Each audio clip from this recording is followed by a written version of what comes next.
region. Right Honorable Speaker, I see vividly personal fights being embedded in the spirit which is well-deserving, much well-arranged sitting, very peaceful. I would love us to proceed in that same spirit of a special sitting. This motion can be raised when we are back at Parliament, not at regional level. Right, Honorable Speaker? Is it really procedurally right for us to proceed in this manner, to bring personal vendetta in a special regional sitting? I submit. Honorable Guang. Thank you very much, Right Honorable Speaker. While I appreciate the concern my colleague has raised, Madam Speaker, is it in order for a member to initiate and to begin to think the regional sitting is not a sitting of Parliament? Is it in order to deny members to participate in the deliberations which are prescribed in line with the order paper of the day? Is it in order? Honorable members, much as we are sitting in a Gulu, this is a normal sitting. And being a normal sitting, and as I said, let's not act in anticipation. There is no fight. The law is not made for one person. Today, I am a leader of opposition. Tomorrow, another person will be a leader and whatever. But I don't see any fight in this thing. And you can reject when it comes to the second reading. We should not deny a member his right, which is enshrined in the Constitution. Yes, a brief one. Thank you, Right Honorable Speaker. Sarah Opendi, please sit. Please sit. Let's first hear from the seconder. Right Honorable Speaker, you have guided well, and I want to thank you. Right Honorable Speaker, before I give my small remarks, allow me to convey greetings from the people of Entebbe. And one of whom Honorable members, we need to move faster so that we adopt the report of agriculture. Thank you, Right Honorable Speaker. Of infrastructure. Right Honorable Speaker, you have just told us that one of my voter, my resident, is joining us in an hour. Allow me to convey the greetings of the people of Entebbe. In Entebbe, we are cosmopolitan, and we have quite a number of people from the greater north, and I bring greetings to them, and I'm here to represent my people of Entebbe who elected me. I want to say this, that I do not have any personal vendetta. In as far as this motion is concerned, I am convinced beyond reasonable doubt, Right Honorable Speaker and colleagues, that this move is going to give us more unity as the opposition and respect for each other. Let us vote for our leaders. What's wrong with that? I am standing here to second this motion, Right Honorable Speaker, in good faith. It will help us. It will build us more, because unity of the opposition means strength of the opposition. Respect for each other means what? Because I must participate in electing my leader as the opposition. We have seen it many times in Parliament, where the leader of opposition thinks that all opposition belongs to his party. In this case, it used to be FDC, and all the opposition would see ourselves as FDC, and yet not. You see, because we did not participate in electing the leader of opposition. Now we are seeing a national unity platform. Tomorrow it will be another party. Honorable Boy, we didn't behave like that. I was in FDC. Yes, I want to thank you that you did not, but I am getting so scared that I see the opposition in a court as if it is only one party. So I want to bring each and everyone on board through this, that come, vote your leader. He will respect you. You will respect him. We shall not have any fight. He will unite us, and by that, it will make us more stronger in the Parliament of Uganda. Thank you. I beg you to move right. Thank you. Honourable members, I now put a question that Honourable Lumu be granted leave to introduce a private members bill, the Administration of Parliament Amendment Bill 2024. Those in favor say and the contrary nay. The ayes have it. Pursuant to Rule 121234 of the Rules of the Procedure, the clerk is hereby instructed to accord the member a requisite support to ensure that the bill is tabled for the first reading. Next item. Item number 42, motion seeking leave of Parliament to introduce a private members bill, the National Transitional Justice Bill 2024. Further name, the National Transitional Justice Bill.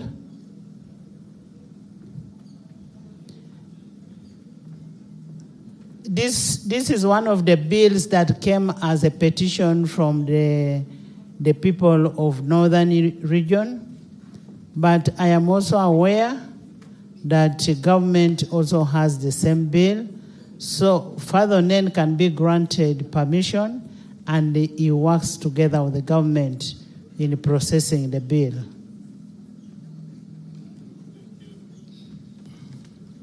Thank you, Right Honorable Speaker, for granting me this opportunity to move a private member's bill entitled The National Transitional Justice System, moved under Articles 79 and 94 of the Constitution of the Republic of Uganda and Rule 120 of the Rules of Procedure of Parliament. Whereas Article 79 of the Constitution of the Republic of Uganda empowers Parliament to make laws on any matter for the peace, order, development, and good governance of Uganda. And whereas Article 94(4)(b) of the Constitution of the Republic of Uganda and Rule 121(1) of the Rules of Procedure of Parliament permit a member of Parliament to introduce a private member's bill.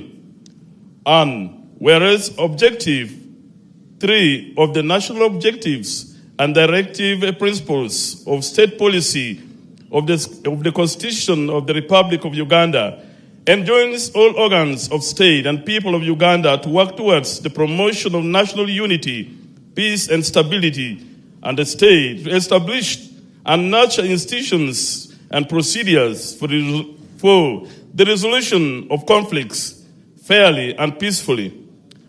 Aware that since gaining independence in 1962, Uganda has experienced cycles of violence, political instability, and gross human rights violations, especially during the brutal regimes of Idi Amin and Milton Obote, and during the protracted LRA insurgency in northern Uganda, among other conflicts. Further aware that the different episodes of political instability have left deep scars on the nation's fabric, arising from the severe violence that has claimed countless lives in form of extrajudicial killings, forced disappearances, loss of property, and torture, perpetuating a legacy of fear, mistrust, and impunity. Recognizing Uganda's history of political instability, conflict, and human rights violation, including episodes of violence, ethnic strife, and authoritarian governance. Recognizing that the National Resistance Movement government has made tremendous effort towards resolution of conflict and maintenance of peace and security within the country through attempts such as the Juba Peace Talks, the establishment of the International Crimes Division of the High Court, and the development of the Transitional Justice Policy of 2019. Further recognizing that the efforts of government to foster peaceful reconciliation in the country have been immense. However, there is still need to address the historical wrongs through measures that will embrace accountability, truth, reconciliation, reparation, institutional and legal reforms. Acknowledging the need to heal the wounds of the past and establish accountability for past injustices and build a foundation for lasting peace, justice, and reconciliation. Affirming Uganda's commitment to international human rights standards and the rule of law as enshrined in the Constitution of the Republic of Uganda and international agreements to which Uganda is a party. Convinced that there is need to enact a transitional justice law to operationalize the national transitional justice policy and to address all facets of transitional justice and ensuring accountability, truth-telling, reparations, and reconciliation. Now, therefore, be it resolved by Parliament that this House grants me leave to introduce a private member's bill to provide for transitional justice, and a draft of which is hereto attached, and I will lay it on table. Thank you. Do order the publication of the said bill in preparation for its first reading. I beg to move. Thank you. Seconded. Who is the seconder? Minister of Northern Region, Honorable Chan, and Prime Minister Ivan Ntoroko Nakut, Gabriel Lagen, Tubo, Bunyoro Affairs, Leba, Honorable Nyakun, Honorable Dr. Kaduchu, and Aroboy, Honorable Ichwero, Honorable Gwang. The problem here, all of I have seen Jane there. I have seen Momba. I've seen. That's why it is good, Achia. That's why it is good to sit in our house, because you're not far. I've seen Honorable Baka. I've seen Honorable Court, Honorable Pipi. Is that Pipi? Pipi. I've seen Emmanuel Kelly. I've seen Noya. Yes, I've seen Noya. It is seconded. I've seen Alec. I've seen Tom Bright. I've seen Okirore. I've also seen Basil. And next to Basil, Dr. Boka. Yes, would you just file your bill? Thank you, Right Honorable Speaker. Enactment of a national transitional justice law represents a significant opportunity for Uganda to have an holistic approach to confront its past and build a future grounded in justice, peace, and reconciliation. I therefore ask you and all the members of Parliament and ministers that we use our esteemed offices to advance this critical legislation. This law was badly needed yesterday, but better late than never. Since independence, as I stated in the motion, since 1962, our country has experienced cycles of violence and political instability and gross human rights violations, especially it mentioned during the regimes of Idi Amin and Milton Obote, and worst of its all, during the protracted LRA insurgency in northern Uganda, among other conflicts. So the different episodes of political instability have left deep scars and trauma on the nation. And there is a severe, and most of those who lost their lives actually have never been heard, and justice have never been given them. Right Honorable Speaker, a couple of weeks ago, the ICC convicted an LRA rebel commander, Dominic Ongwen. And the victims of Dominic Ongwen are going to be compensated by the ICC. A few days ago in Gulu, another LRA commander, Koyelo, was convicted by Ugandan's court. But his victims are not going to be compensated. A big contradiction. We need this law so that victims of violence in the future may have opportunity to be compensated, to be listened to, and vicious cycle of violence to end in this country. Thank you. Thank you so much, Honorable Father Nen, Attorney General. Please lay.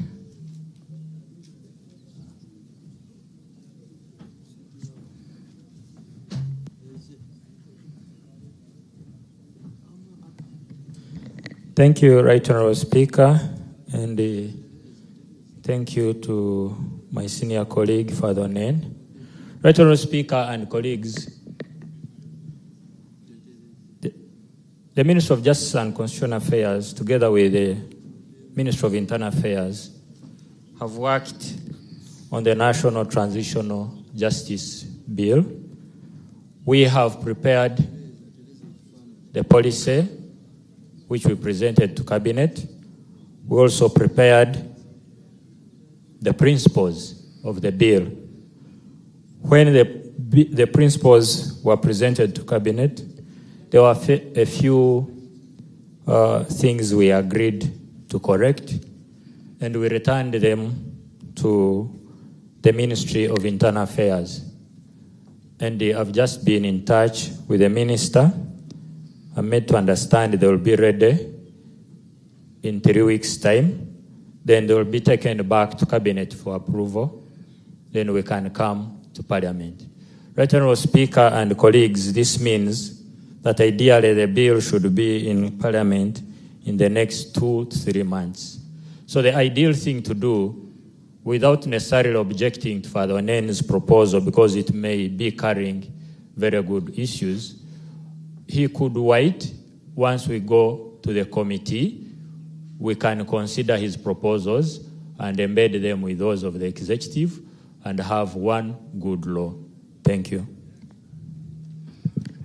Honorable Buru.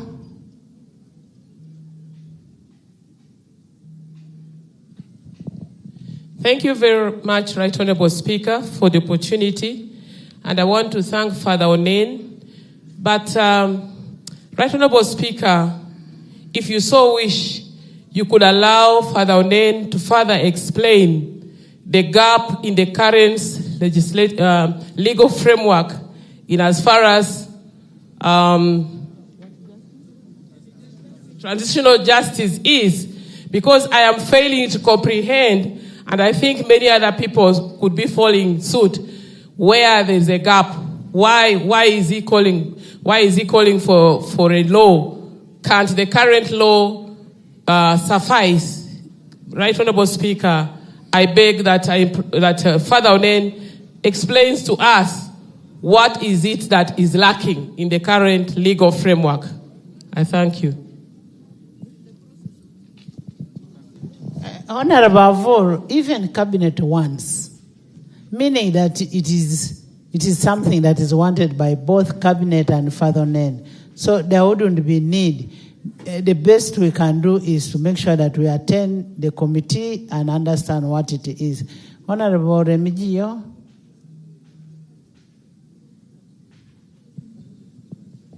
Thank you, Madam Speaker. Madam Speaker, this bill, the Transitional Justice Bill, is actually very critical. And our President has been talking about why do we ignore our traditional justice systems? Why do we ignore those traditional justice systems that work like Mato put? We need, this bill will help us to bring those cultures that are positive, that are in consonance with the Constitution, so that the burden of backlog in courts of Uganda are resolved. The issue of bargaining and the visibility of the victims as provided, as it is always in our traditional justice systems, that the victim participates in a resolution of conflict, because our people, our African tradition is that when there is a conflict, you must make good for that conflict. You must restore justice, because you are going to stay with your neighbor. The foundation of this bill is on restorative justice. Thank you. In the case of Karamoja, this bill is long overdue, because in Karamoja, we are disposing thousands of cases in the villages without even the need of the courts.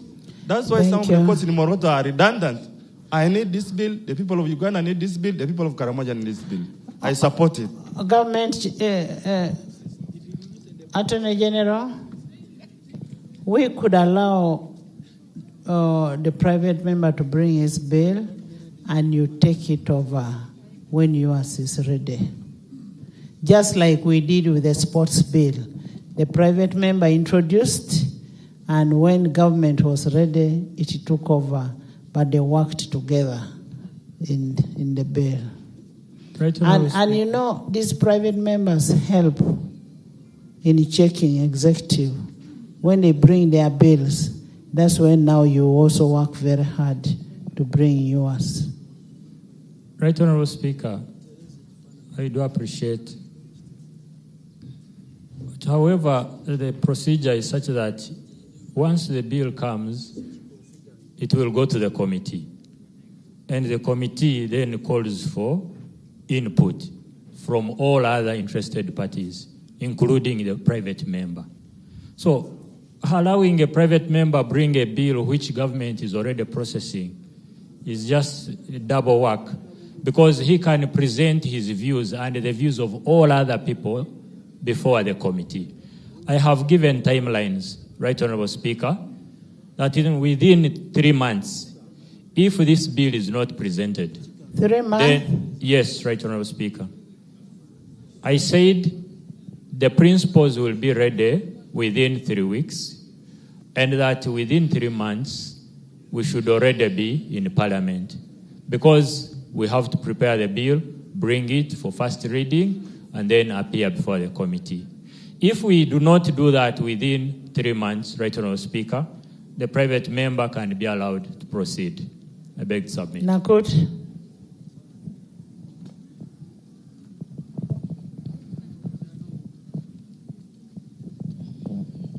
Madam Speaker,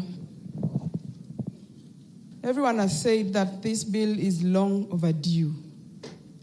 And the minister says that they have been working on it. If indeed they have been working on it, why then would he need 3 months? If indeed they have been working on it, then they can use 2 weeks to harmonize and introduce the bill. I submit, Madam Speaker, that this bill should get the attention that it deserves. Thank you. Dan, then Richard. Thank you very much, Right Honorable Speaker. Right Honorable Speaker and colleagues, while I hear the plea of my senior, the Honorable Minister, this matter ought to have happened on average 10 years back for this law to have come up. And now that he gives us 3 months, and he has a volunteer who can do it in 1 month, I would beg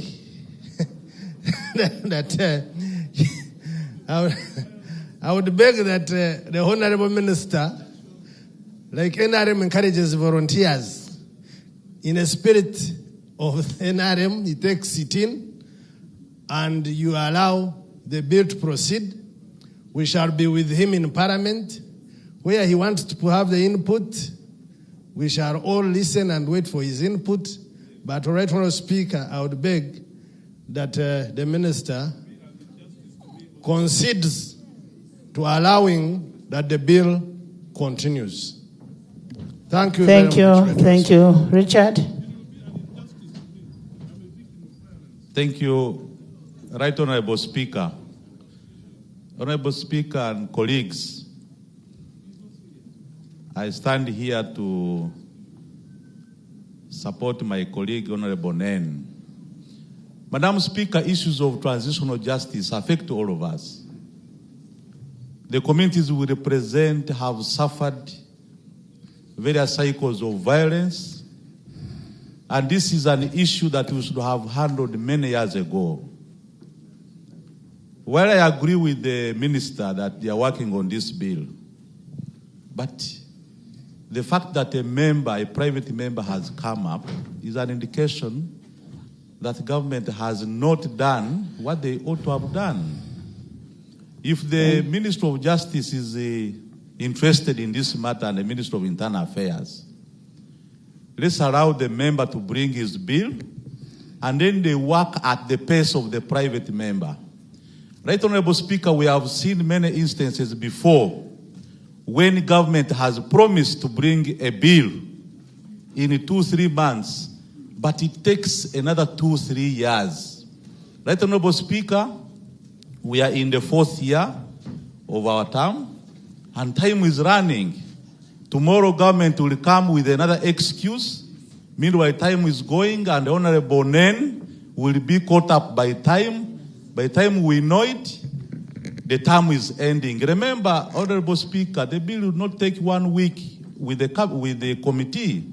So I strongly support and plead with you, Madam Speaker, that we allow our colleague, Honorable Nen, to bring his bill, and then the government can come quickly to work with him. Honorable members, I'm going to give government 1 month to come with their input on the bill. As for now, we are going to give Honorable Nen leave. Honorable members, I put the question that Honorable Nen be granted leave to introduce a private member's bill, the National Transitional Justice Bill 2024. Those in favor say and the contrary nay. The ayes have it. And pursuant to Rule 121, 2, 3, and 4 of the Rules of Procedure, the clerk is hereby instructed to accord the member all the requisite support to ensure the tabling of the bill for the first reading. Item number 5, motion for adoption of the report of the Sectoral Committee on Physical Infrastructure on the state of transport infrastructure, roads, bridges, railways, and airfields in northern Uganda. Honorable members, we stood over this item yesterday because we needed an addendum from Karamoja region, and I am reliably informed the addendum is ready. And could we have the addendum presented to form part of the report? Then we adopted the report with all the amendments that were captured yesterday. I just want to inform you that the President will be here in the next 30 minutes.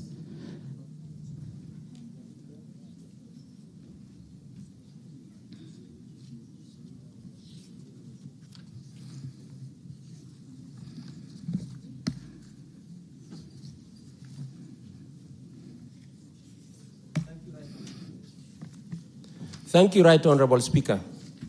I want to present the addendum as per the Karamoja region, the discussions related to the infrastructure report of yesterday.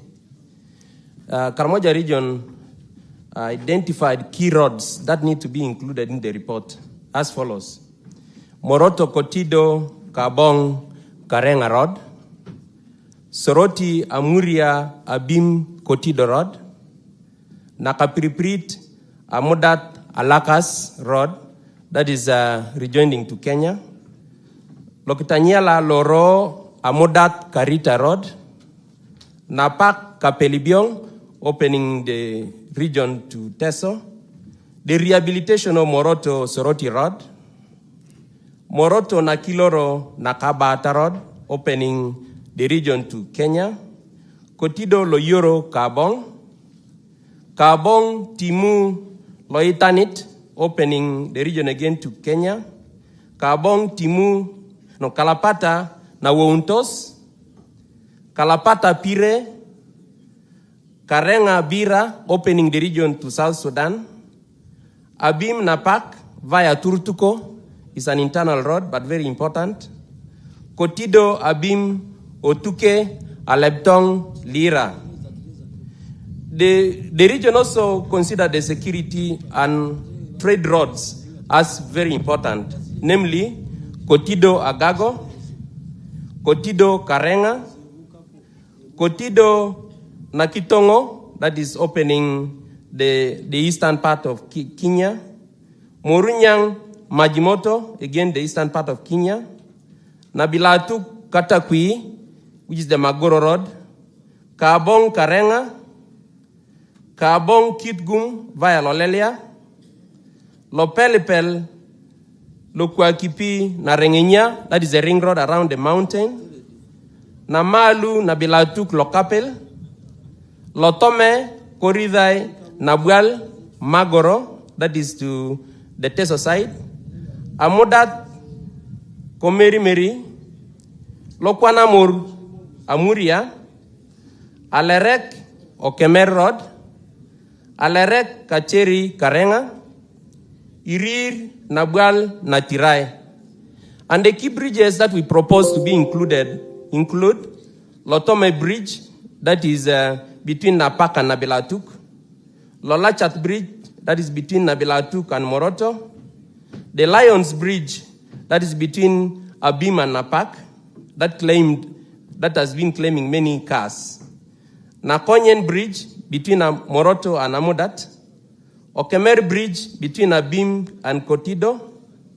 Nakirianget Bridge between Mbale and Nakapriprit. Lodoket Angivigiria, that is between Kabong and Karenga. Koberio Bridge, that is between Kabong and Karenga again.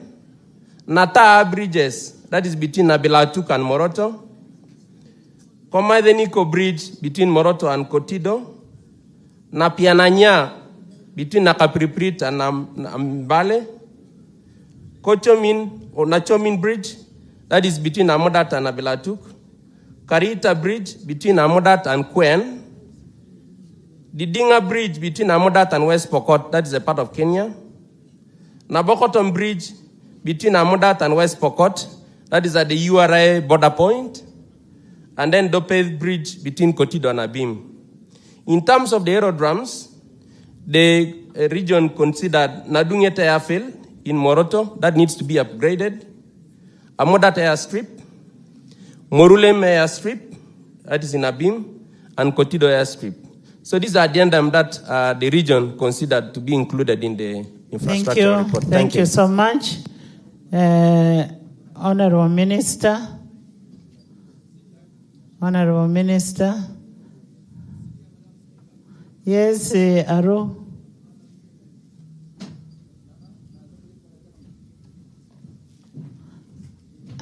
Santa, are you from Aro? Yes, hold on. You wait for Aro. Right Honorable Speaker, misinformation is disinformation. Right Honorable Speaker, yesterday, as the Committee for Infrastructure presented on the floor of this August House, it alluded to a fact that work was being undertaken on the Ruekunya, Apache, Lira, Acholibu, Plan Road. Right Honorable Speaker, this is not true to the fact that work is only taking place from Lira, Ruekunye, and ending in Poranga. There is no work as day moves on being taken from Poranga to Acholibu. Matter has it that the contract for works on Poranga to Acholibu was given to Rocco. Right Honorable Speaker, up to this day, Rocco has never set foot in Poranga. The people are mad. Just as we come to Northern Region today, Right Honorable Speaker, you allude to a fact that members who come to this sitting should be re-elected by their people. Right Honorable Speaker, if this road is not worked on, I'm scared. The simple Miko Makech Christopher, my people will have to vomit me. So is it procedure right that the same committee or the minister comes and articulates to the people of Pade why Poranga Acholibu Road is not being worked on and why the contractor has never stepped on the site of duty? Thank you. Thank you so much. Santa, then the Honorable Minister. And honorable members, all the roads that you mentioned yesterday form part of the amendment to the report. All of them are captured, and whatever is being recorded is captured in the Hansard. So you don't need to repeat on the same road, like I know Santa is about to. Thank you, Right Honorable Speaker. As guided by you yesterday as part of the addendum, yesterday's report did not include a very important part of Great North Road, which is completely destroyed at Oriamapat Bridge. It was a presidential pledge, and I feel that this road should be captured as part of addendum and our recommendation, Madam Speaker. Thank you. Thank you. Thank you so much. An amendment. I thought we did all the amendments yesterday, you people. Yes. Thank you, the Right Honorable Speaker. Madam Speaker, I'm rising on two issues. One, Agago North County, we have the roads that link to Agago North County. One of them comes from Kitgum Konalau, Kitgum Matidi Wall, then Kalon, then it proceeds to Paimol. Then other roads come from Pade side, Pajule, Pade, then also Kalon. On the other hand, there's a road that comes from Paton, Oture Paton, then to Kalon. As I talk now, there's a big emergency. We are on Maram roads. There's been floods. All the roads have been cut off. And yet we have the only missionary hospital in Kalon, Dr. Ambruzoli Hospital, which is serving the catchment area from Abim, that side of Namokora, Pade. Everybody flocks to Kalon, Dr. Ambruzoli Hospital, to get services and medical services. In Agago North, L Center 3, including even Kalon Town Council, there is no L Center 3.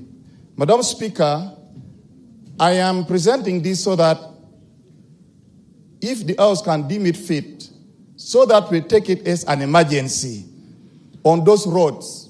Minister of Works, UNRWA, should at least move there so that they can do some emergency work on that. Finally, Madam Speaker, on Karoma Bridge, when the site was given to the contractor, I was there. You're talking about Karoma? Karoma Bridge was exhaustively discussed yesterday. The point I want to raise, Madam Speaker. Please, can we hear from the Thank you, Madam Speaker. Can we hear from the Minister? Thank we'll you. Talk about roads and we'll not get tired of roads. Isaac, you still have a road. Amendment to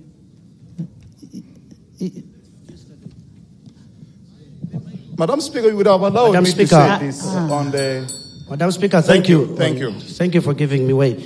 Madam Speaker, yesterday we exhaustively covered the issue of national bridges. But one amendment I wanted to bring out, which was not captured yesterday, was the position of the Minister of Works, how they are going to help districts to fund those depleted bridges.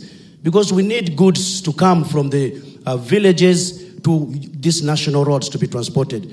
The way some of these national bridges have lived their lifespan, the bridges in the districts have also overlived their lifespans. Thank you. Thank you. Honorable Goli.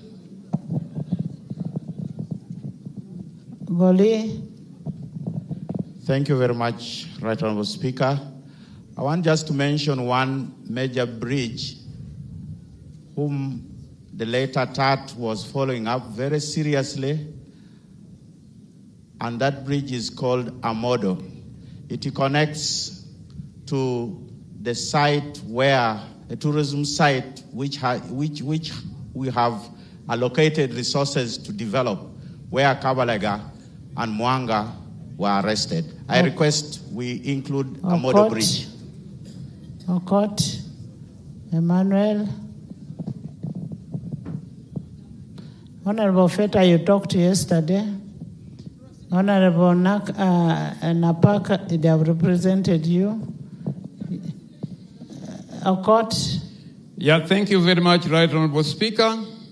Right Honorable Speaker, much as a number of roads were captured, there are some few national roads that were left out.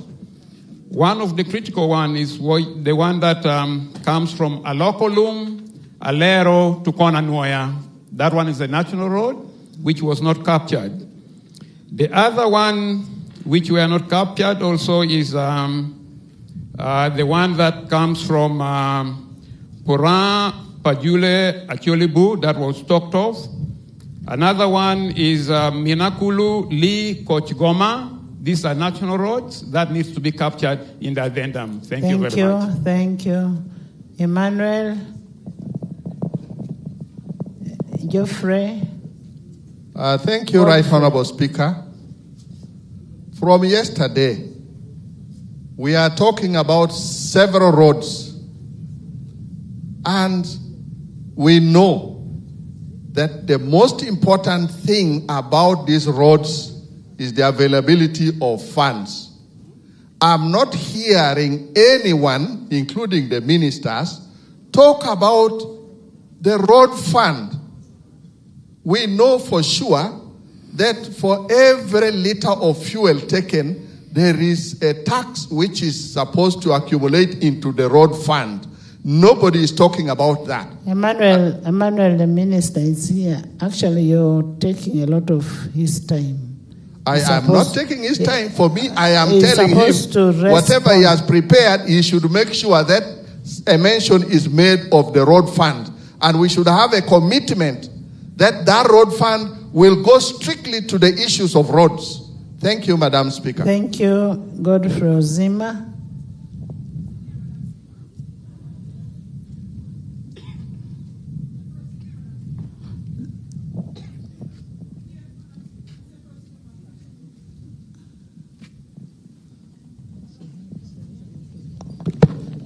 Thank you, Madam Speaker. It's a procedure matter, Madam Speaker. And I know you have allowed me to speak. Madam Speaker, I want to raise... Let your senior just raise something, then you bring your procedure.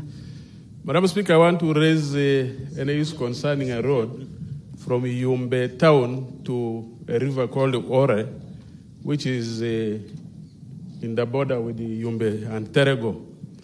In 2018, JICA, Japanese Agency for Development, gave 24.5 million USA dollars to work on that road. And it is 23.5 kilometers. Since 2018 up to now, government has never committed any counterpart funding to pay project-affected persons.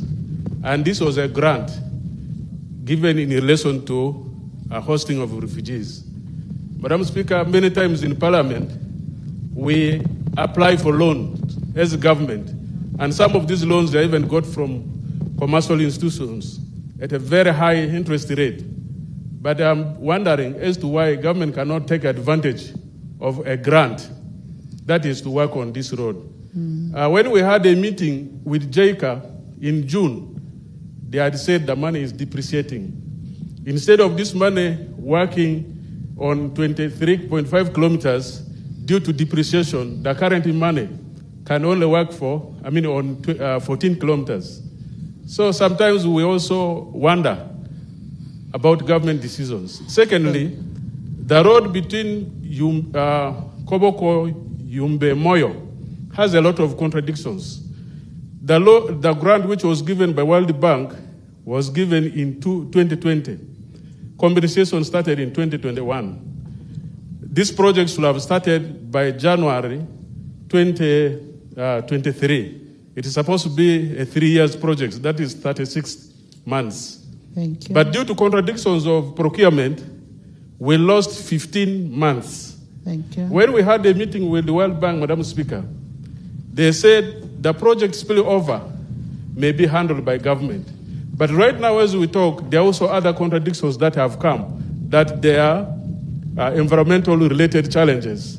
And yet, on 16th of April, we had a meeting with the World Bank team. They said all the contradictions concerning that road were handled. There's no problem.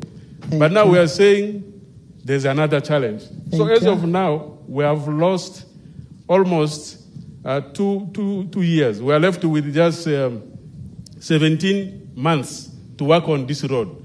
But should the road not be completed within that project period, we are also worried that this same road will have a challenge. So we really need explanation from government on these two areas as to why these issues cannot be handled. Thank you, Madam Speaker, for the opportunity. Thank you. There was a procedure matter. Yes, Madam Minister, Speaker. take note of what Honorable Nzima is talking about. Right, Honorable Speaker, the procedure matter is on the way we are proceeding in terms of debating this issue of the Infrastructure Committee report.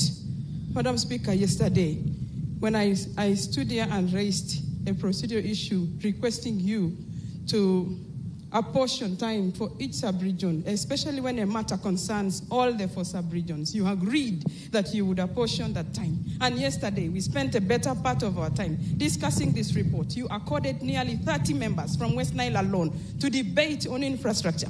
And yet the committee report biased this House. The committee report actually misled this House to imagine that the report was for all the 4 sub-regions.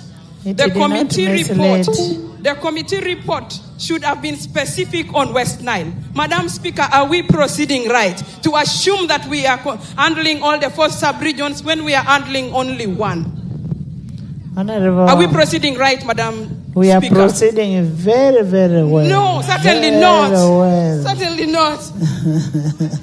Honorable Nakut, we are doing very, very well. The fact that we have gotten a report from the Karamoja region, we are doing very well. And I will now ask the minister to give us a response to that.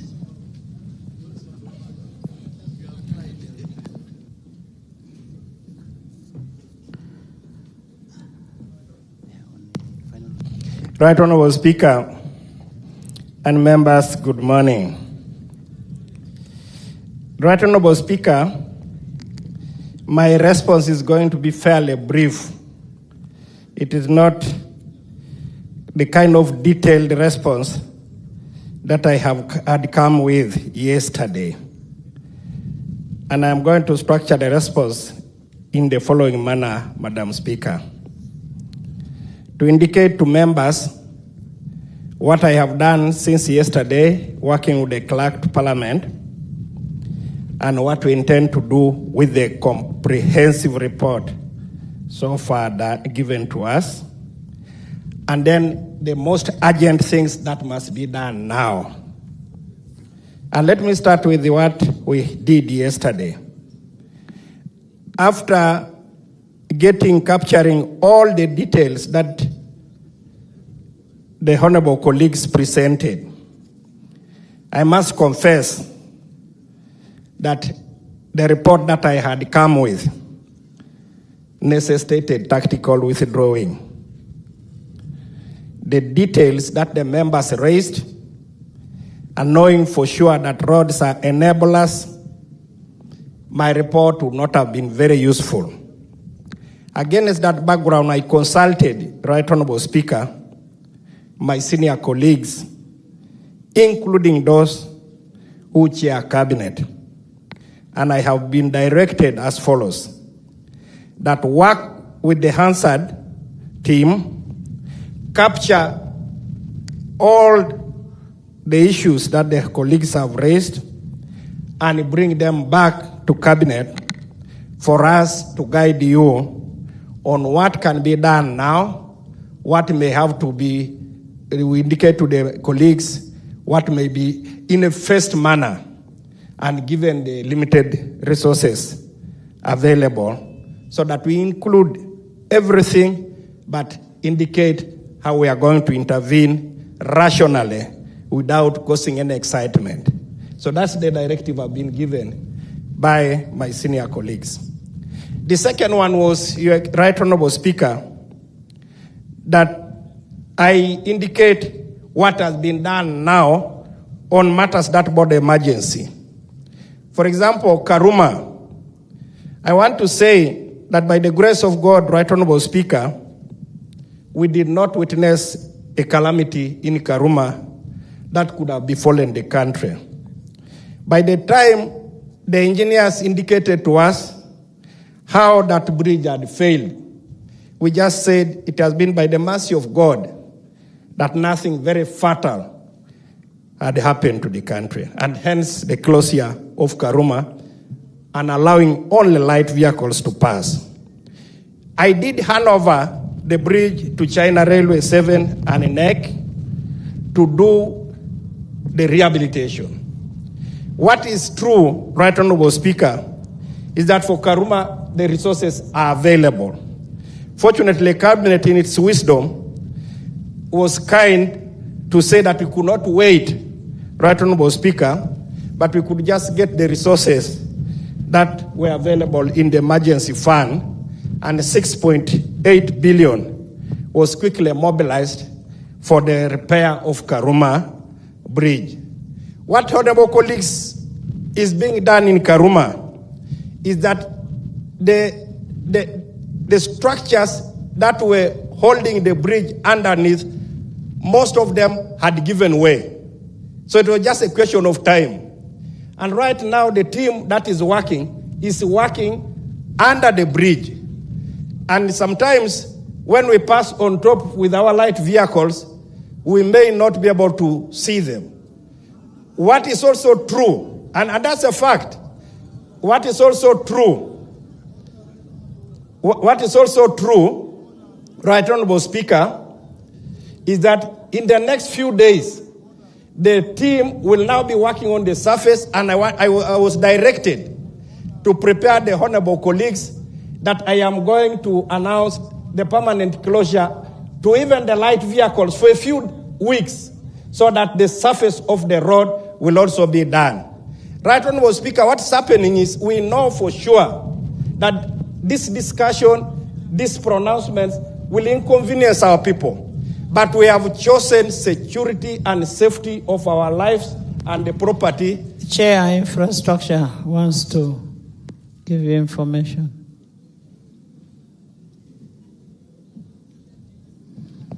Thank you very much, Right Honourable Speaker. It is an African to contest a statement of an elder, but is the minister in order. At least when the committee visited, there was no working underground. So when did that start? Is the minister in order? Maybe they are working in air. I don't know. Not underground. Maybe. Maybe they are using a drone. Maybe.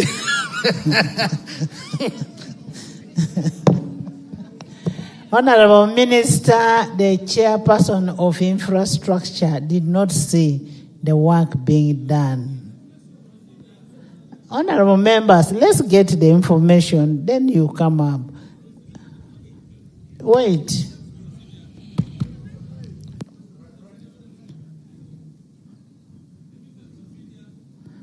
They want to give you information. Thank you, Madam Speaker. I want to give information as pertains Karuma Bridge. Personally, I entered under the bridge. Work is ongoing. The bridge was designed and is sitting on six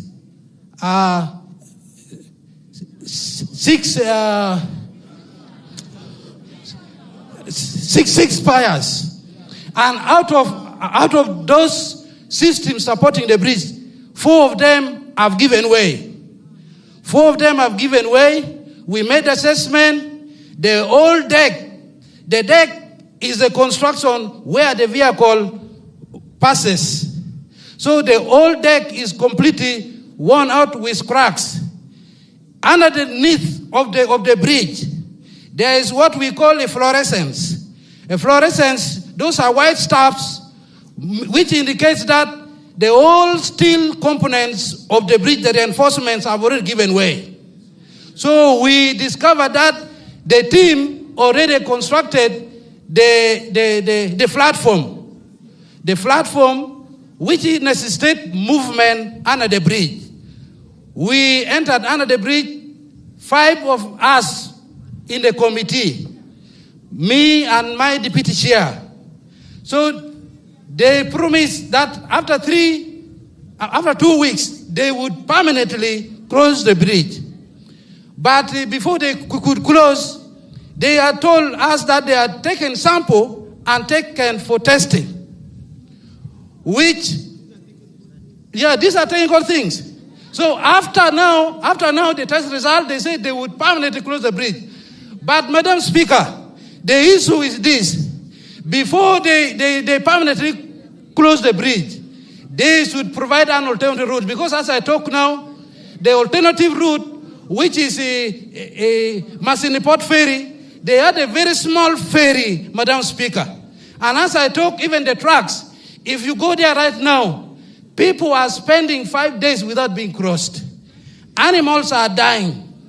So we are demanding for additional ferry at Masiniport. And also the other route from Zengebe through Molata should also be worked on. The other access from Nakasongola, the whole access road is completely submerged.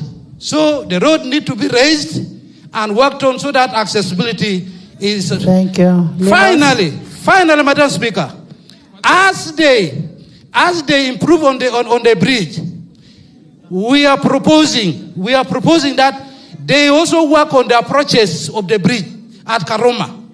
Because as you enter from this side, the bridge is at the curve. As you enter from Nwayaya, there's a long curve. The other side also from Karumba, there's also a very long curve. So we are proposing that they should also widen the curve and provide pedestrian walkway. Because it's a risk. Our people are at risk. I thank you, Madam Speaker. Thank you. Honorable Minister, take that seriously. Linus, and I'm also told when they pass around the park, they are charged. Linus? Thank you, Right Honorable Speaker. The Minister earlier stated that he's soon to announce a permanent closure. However, in the project area where the dam has been constructed, there's an alternative bridge connecting the dam to Oyam. And the bridge acts as gates to release water levels on River Nile.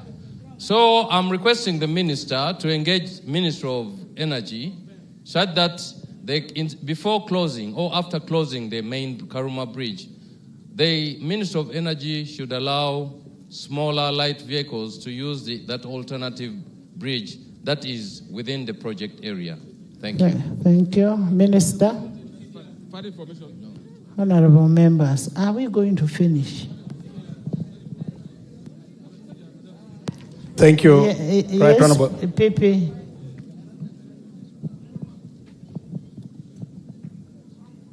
Thank you, Madam Speaker, for allowing me this opportunity once again. Madam Speaker, we have seen just in the past few days what I would term negligence from the government in Kitezi, where we have lost over 30 people in a situation that could have actually been addressed. And I call that one negligence of the highest order. And Madam Speaker, the minister is coming to pray to God that by the grace of God, no incident has ever happened in Karuma. By the grace of God. And this is a technical issue which the minister who holds the docket should have been able to be able to monitor. Madam Speaker, the procedural issue I'm raising is the minister proceeding rightly to continuously lament in a situation which he could actually be able to address? Is he proceeding rightly to lament? Honorable members, the minister is saying we are going to have that bridge closed and we get alternative routes. He should be arrested.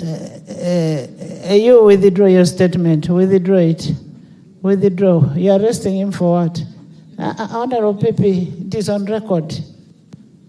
Honorable PP Okini, what you said was on microphone. I know it is a joke, but it was on a microphone. I want to apologize for that statement because he's my very good friend. For that matter, Mr. Minister, I apologize and I withdraw the statement. But you also work very hard to make sure things are happening in the right direction. Thank you very much. Honorable Minister, we really need to work on that. Let the Kitesi scenario not come to Karuma. And this one will be worse. Right Honorable Speaker, like I indicated, and I am very happy that the Honorable colleague, who is a technical person, very professional, was able to confirm that work is ongoing.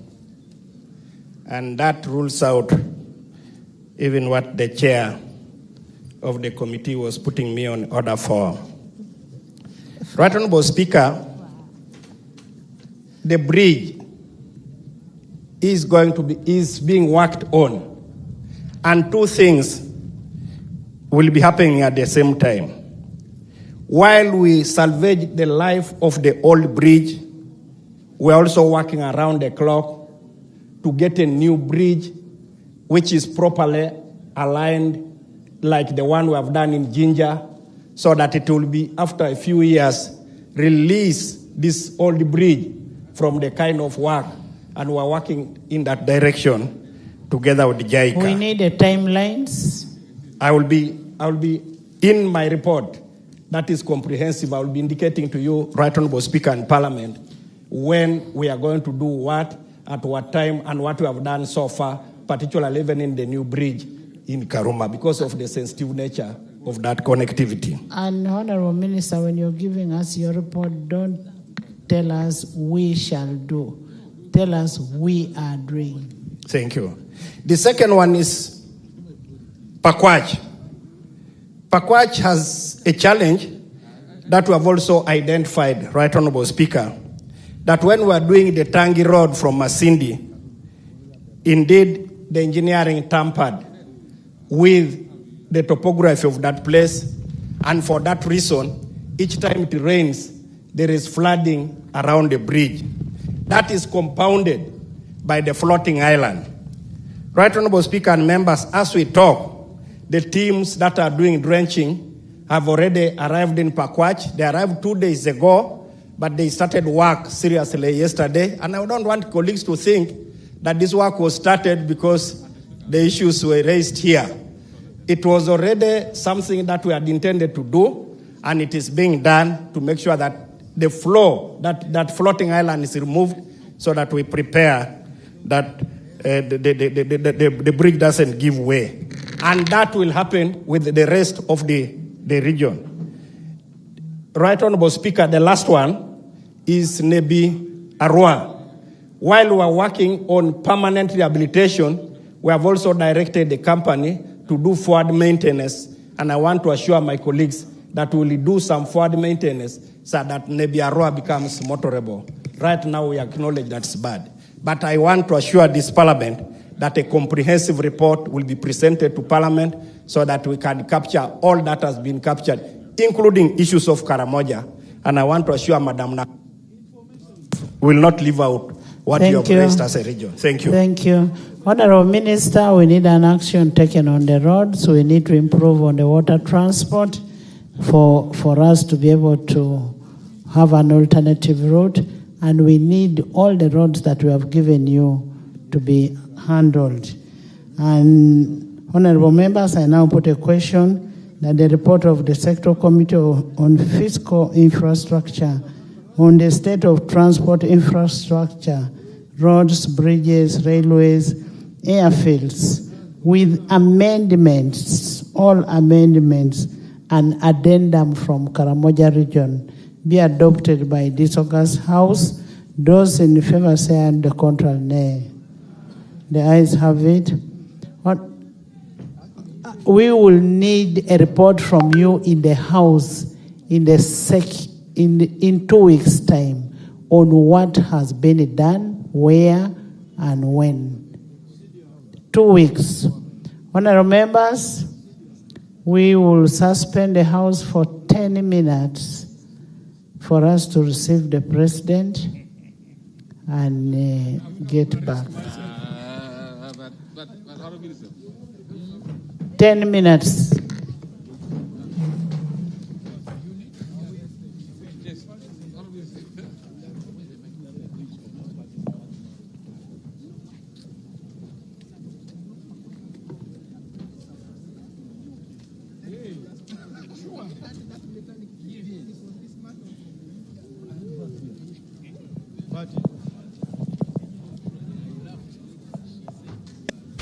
Ngenaku z'omwezi 3 omwezi guno gw'omunana mu Club Ambias e Masaka we wagenda okubeera ensi 5 eya Bingwa empaka ez'akamalirizo eza Bingwa n'olwekyo bannabuddu Bingwa tumuleseyo wamwe tutandika ku makya ne Manduso ku Lubeyu nga tukutwaka Woli n'owayamu ne Kyabasa n'olwekyo abantu b'omu kibuga Masaka mwetegeke program gakyali mabaga tugenda kugiweereza butereevu mu kibuga Masaka jangu oteese jangu oweyendowoozayo tosuba omupiira ogw'ebigere n'okubaka wakati wa CBS ne bannabuddu olwokusaba 2 ekiro Bingwa finals zigibweho akawuwo ate n'endibe ya Premier League tugenda giweereza butereevu awo mu Club Ambias e Masaka Bingwa waggwa tulyoke tusumulule endongo paka kuwulira bubi okuyingira omutwalo gumu n'emitwalo 2 Kateo Kabako Topic Kasente Big Eye Shakira Shalifu Lukenge n'omugagga Sende Mbazira Tone ow'ebinyanyanya DJ Stivo ne DJ Nek MC Walewale anyanyagiza omuzindaalo bannabuddu mbajjukiza akajanja kaffe kali tukanywe mu Club Ambias e Masaka led, of course, by the Right Honourable Speaker and other officials from Parliament. We shall have the national anthem and the East African anthem played, 1 stanza of each, and thereafter we shall have communication from the chair with a welcome from the Right Honourable Speaker and an invitation for His Excellency to address Parliament, and thereafter we shall have the address by His Excellency the President. Just a reminder that this is day 2 of the sitting, the first of 4 regional sittings that Parliament is planning for this financial year, and it is designed to address critical region-specific issues that directly affect the people in the different regions. And this started yesterday with issues that are affecting the greater northern region, the area that is commonly called the WOC, the West Nile, Acholi, Lango, and Karamoja. So we expect that His Excellency the President will address the House, the northern region, and of course the nation at large in line with Article 1012 of the Constitution, which states that the President may also, in consultation with the Speaker, address Parliament from time to time on any matter of national importance.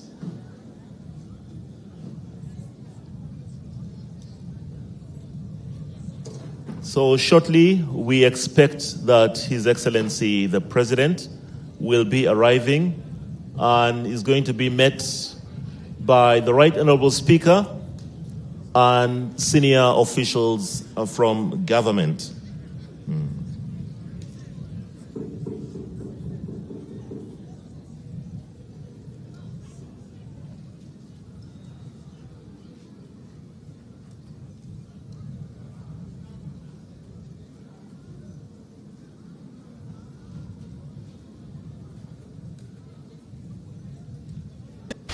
Ngenaku z'omwezi 3 omwezi guno gw'omunana mu Club Ambias e Masaka we wagenda okubeera ensi 5 eya Bingwa empaka ez'akamalirizo eza Bingwa n'olwekyo bannabuddu Bingwa tumuleseyo wamwe tutandika ku makya ne Manduso ku Lubeyu nga tukutwaka Woli n'owayamu ne Kyabasa n'olwekyo abantu b'omu kibuga Masaka mwetegeke program gakyali mabaga tugenda kugiweereza butereevu mu kibuga Masaka jangu oteese jangu oweyendowoozayo tosuba omupiira ogw'ebigere n'okubaka wakati wa CBS ne bannabuddu olwokusaba 2 ez'ekiro bingwa finals zigibweho akawuwo ate n'endiba ya Premier League tugenda giweereza butereevu awo mu Club Ambias e Masaka bingwa waggwa tulyoke tusumulule endongo paka kuwulira bubi okuyingira omutwalo gumu n'emitwalo ebiri Dax Kateo Kabako Topic Kasente Big Eye Shakira Shalifu Lukenge n'omugagga Sende Mbazira Tone ow'ebinyanyanya DJ Stivo ne DJ Neck MC Walewale anyanyagiza omuzindaalo bannabuddu mbajjukiza akajanja kaffe kali tukayiwe mu Club Ambias e Masaka saagala sawulide saategedde mbw ate ki bingwa 2024 awagiddwa Njovu Estate Developers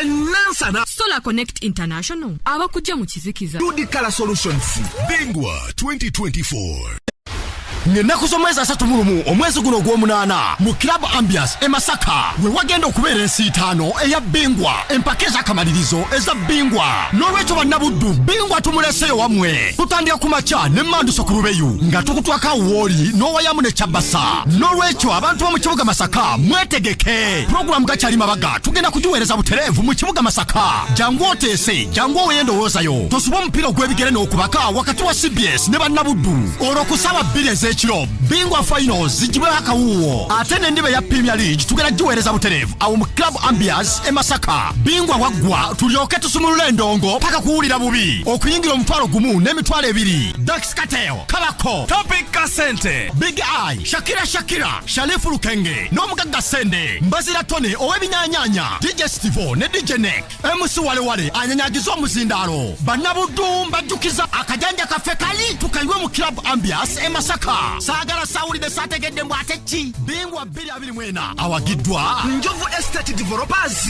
enansana Solar Connect International abakujja mu kizikiza Dudikala Solutions bingwa 2024 So could I invite all our members who may have taken a break to please come and resume, come and take up your seats once again.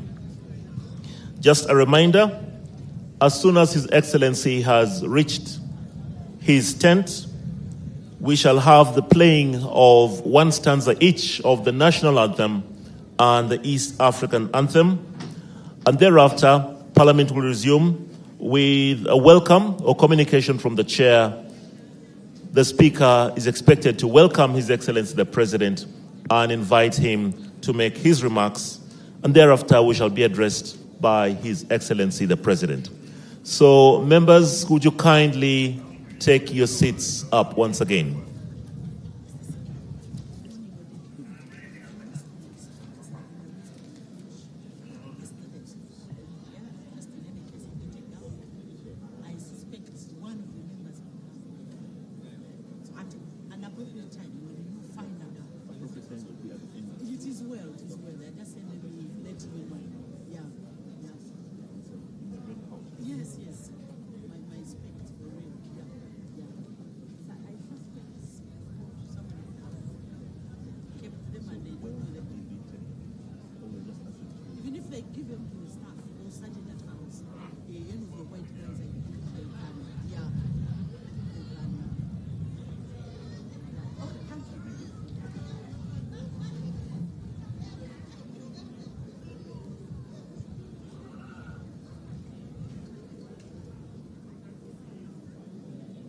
Our distinguished guests, I'm sure you can now see that His Excellency the President has joined the Speaker. He has been received and the entourage is walking towards the main tent here in Parliament.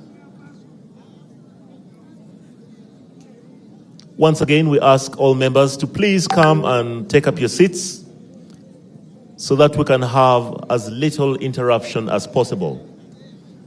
Once His Excellency has taken his stance at his tent, we shall have the anthems played, and then after, communication from the Speaker and an invitation to His Excellency to address Parliament, the Northern Region, and the country at large.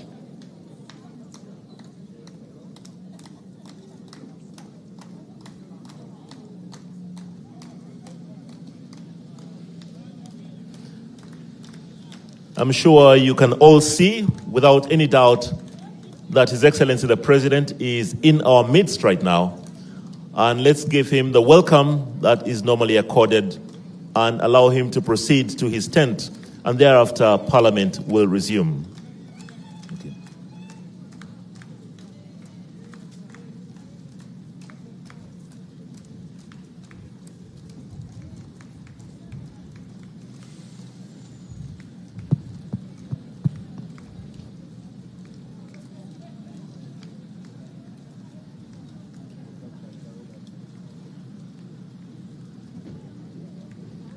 If you are following by radio, this is just to inform you that His Excellency has reached the grounds, the counter grounds, and Parliament is now going to resume. Thank you very much.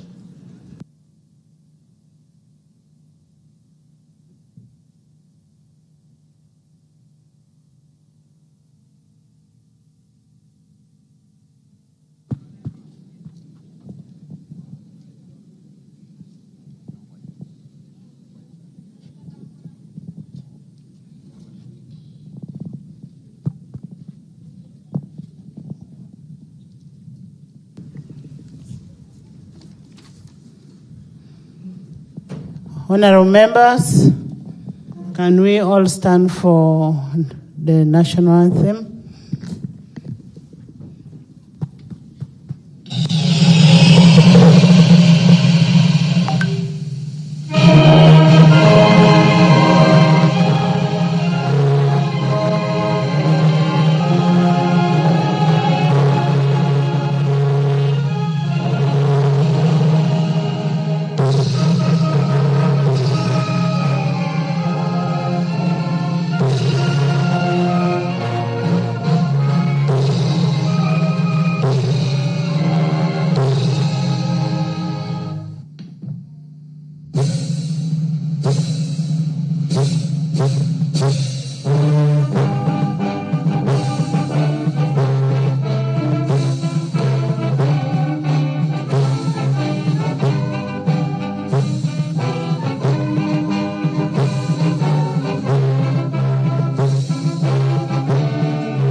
Please take your seats.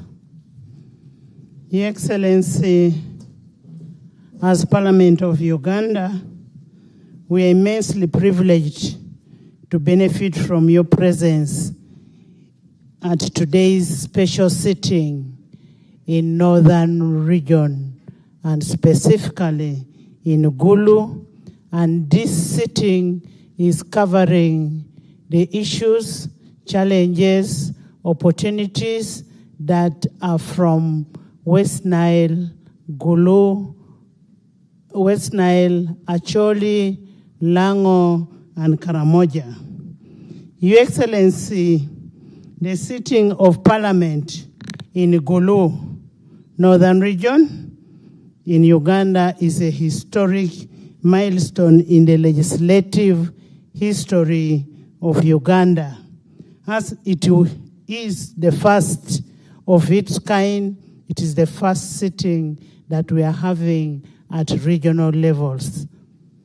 Your Excellency, the 11th Parliament appreciates your immense support for decisions to take place, to take Parliament to the people at regional sitting. I remember we came and discussed this with you. I came with the Deputy Speaker, and you okayed it. You welcomed the idea, and it is really a very, very good idea.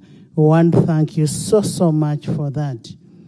Your Excellency, the embracement of regional sitting is in pursuit of the legislative vision of a transformed, independent, and a people-centered Parliament.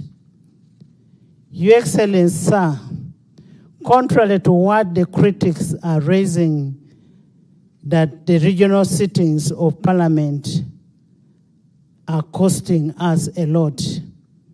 That is not true. The Parliament sitting is legally and procedurally grounded in Article 95, Sub-Article 2 of the Constitution of Republic of Uganda, 1995, and Rule 17 of the Rules of Procedure of Parliament, which empowers the Speaker to convene Parliament at such a place and time through a proclamation. Your Excellency, the regional sitting will exhaustively deliberate upon the most urgent matters that are intricate to the growth and development of a particular host area, and for this case, that is the northern area. And indeed, during yesterday's sitting, the House applauded your leadership in pacification, unification, and development in northern region. 20 years back, this region was not what it is today. The security that you brought to this region. A round of applause for His Excellency. Your Excellency, Northern region has witnessed remarkable transformation, has witnessed in the urban infrastructural growth, especially under the support of municipality infrastructure development, USMID, the establishment of the public university in Gulu, Lira, Arua, the health sector infrastructural growth, and the progressive growth of the private sector. Your Excellency, we also recognize and appreciate the decision to elevate 3 municipalities into cities, and these are notably the Gulu city, Lira city, and then Arua city, plus Moroto. This elevation, Moroto, which is not yet operationalized, but it was passed. This elevation status has created immense opportunities for the region, which, if properly hastened, will bolster the development of this area. Your Excellency, sir, we also recognize that northern Uganda is not a homogeneous society. The different sub-regions within northern Uganda have peculiar realities which impact on their growth and development. However, there are cross-cutting realities, notably the post-war recovery, the high level of poverty, an ever-growing youth population, a fair number of which are unemployed, a large tract of arable land, a vast natural resources, the high influx of refugees, environmental degradation, limited transport infrastructure, heavy reliance on subsistence agriculture, limited value addition to agricultural output, retrogressive cultural practices such as the cattle rustling and subjection of women and girl child, the enormous water resources, lack of health facilities, lack of enough schools.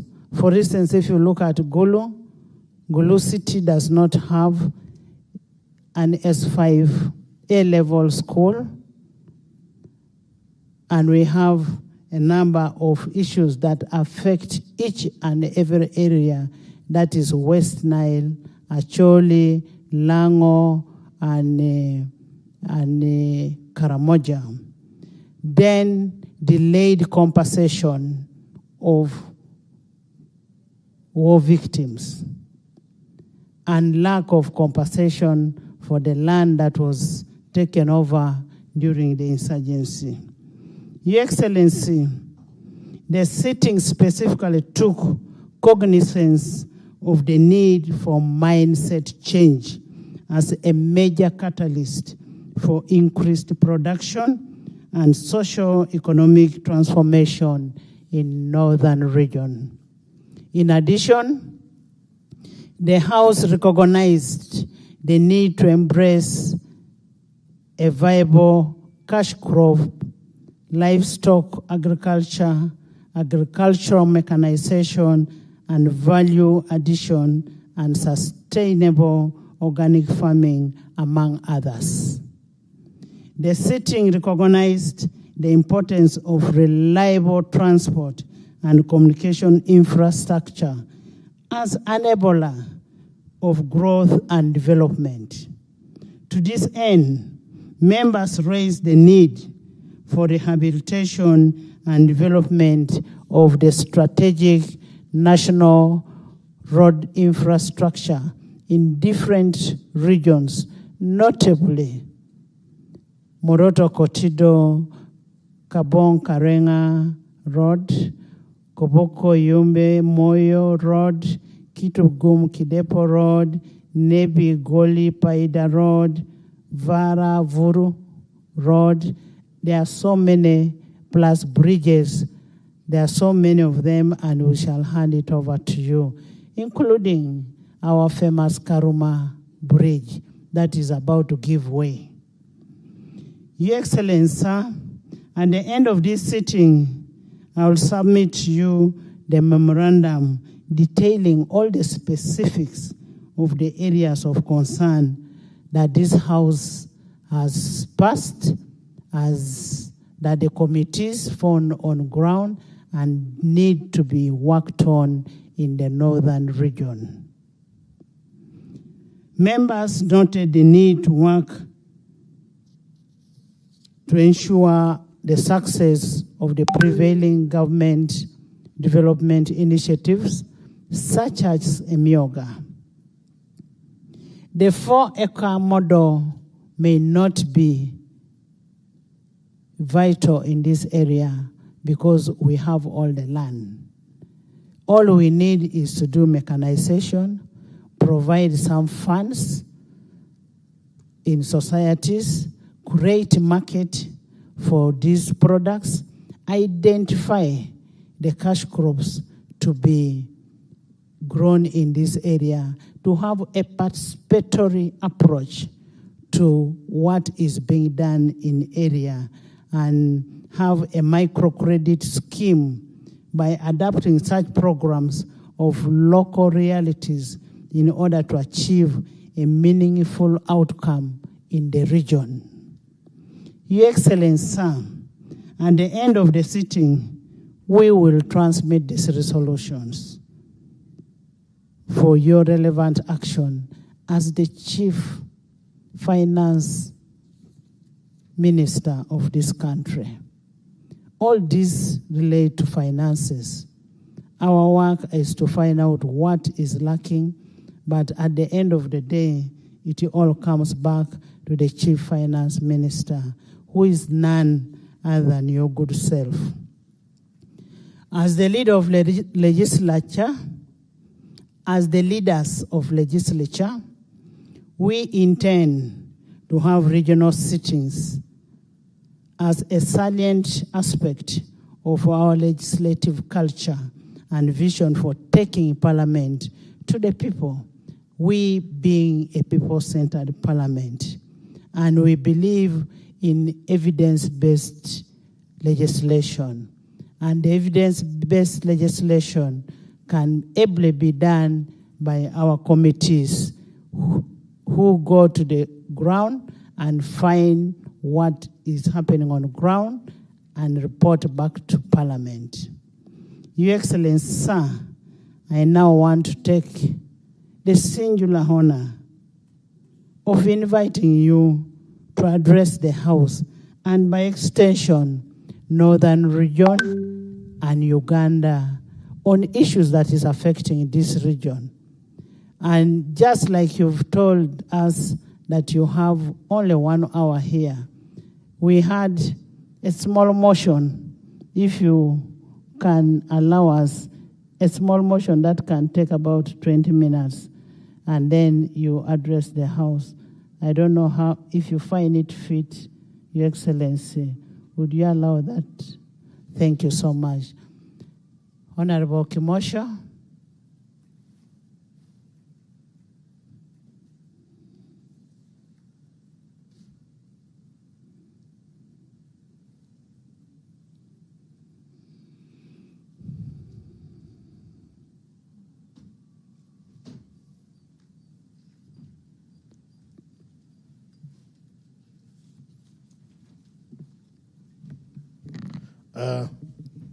Right Honorable Speaker of Parliament, Your Excellency the President, honorable colleagues, I'm now disorganized that protocol, but allow me to continue. This is a motion for a resolution of Parliament paying tribute to His Excellency General Yoweri Kaguta Museveni Waakulwogereramu, the Commander-in-Chief of the Uganda People's Defense Forces, for the visionary leadership of Uganda People's Defense Forces in safeguarding the peace and security of Northern Region, Acholi, Lango, West Nile, and Karamoja. Whereas Article 209A of the Constitution of the Republic of Uganda provides for the function of the Uganda People's Defense Force as a preservation and defense of the sovereignty and territorial integrity of Uganda, aware that the Lord's Resistance Army caused conflict in the northern region between the period of 1986 to 2007 onwards, making it one of Africa's longest conflict, occasioning humanitarian crisis and widespread of human rights violations, such as death of more than thousands of civilians, abductions of children, rape, mutilation, displacement of civilians, torture, slavery, use of children soldiers, and mass destruction of property. Further, aware that the West Nile sub-region further experienced insurgency from the Uganda National Rescue Front. 2, the Lord's Resistance Army and the Holy Spirit Movement led by Ursula Quena, who waged war against the National Resistance Movement government in 1986 onwards, leading to a loss of thousands of lives and property and gross abuse of human rights. Recognizing that through His Excellency General Yoweri Kaguta Museveni's visionary leadership, the Uganda People's Defense Forces has over the years successfully combated the activities of the rebel groups in northern Uganda, including disarmament in Karamoja, which has resulted in liberation, pacification, and guaranteeing peace and security in the region and in the entire country. Further, recognizing that under the leadership and guidance of His Excellency General Yoweri Kaguta Museveni, the cessation of hostilities agreement between the government of the Republic of Uganda and the Lord's Resistance Movement was entered in 2006 with the purpose of assembling LRA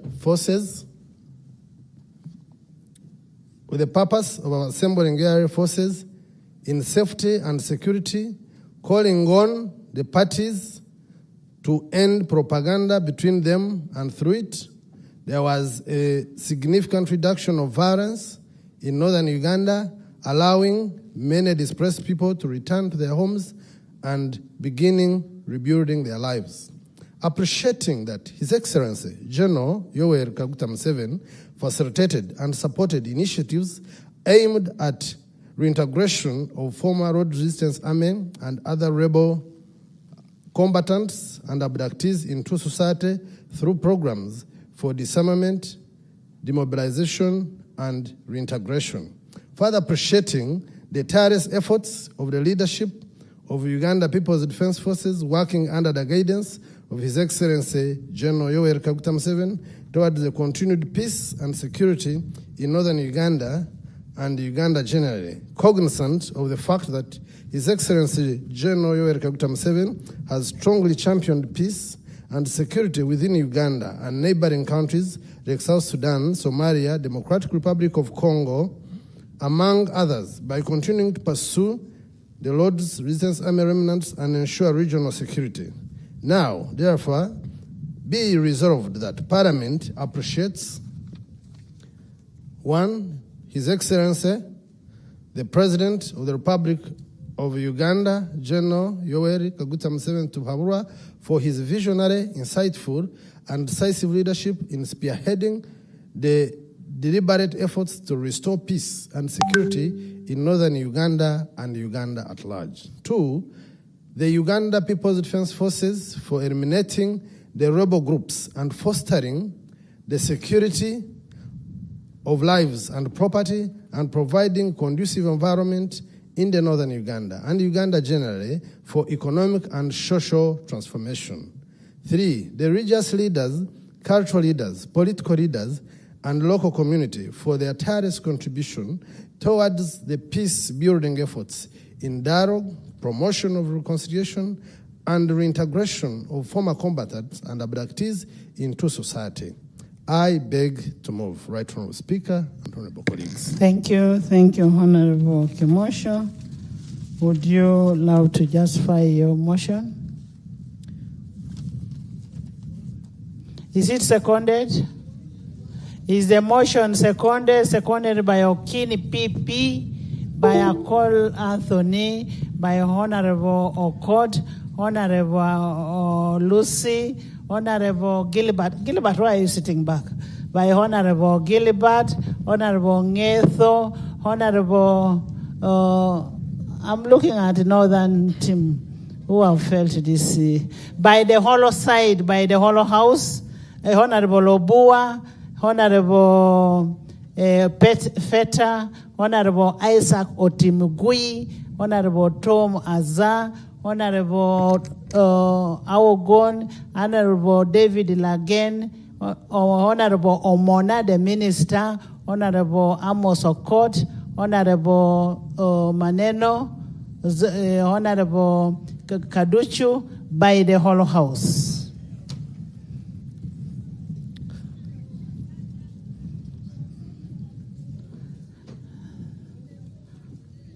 Can you justify?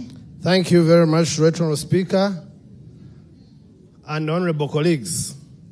Right Honourable Speaker, yesterday, as we started our first ever regional parliamentary meeting, while I was seated in the tent, I had a reflection about what is happening here, Right Honourable Speaker and honourable colleagues.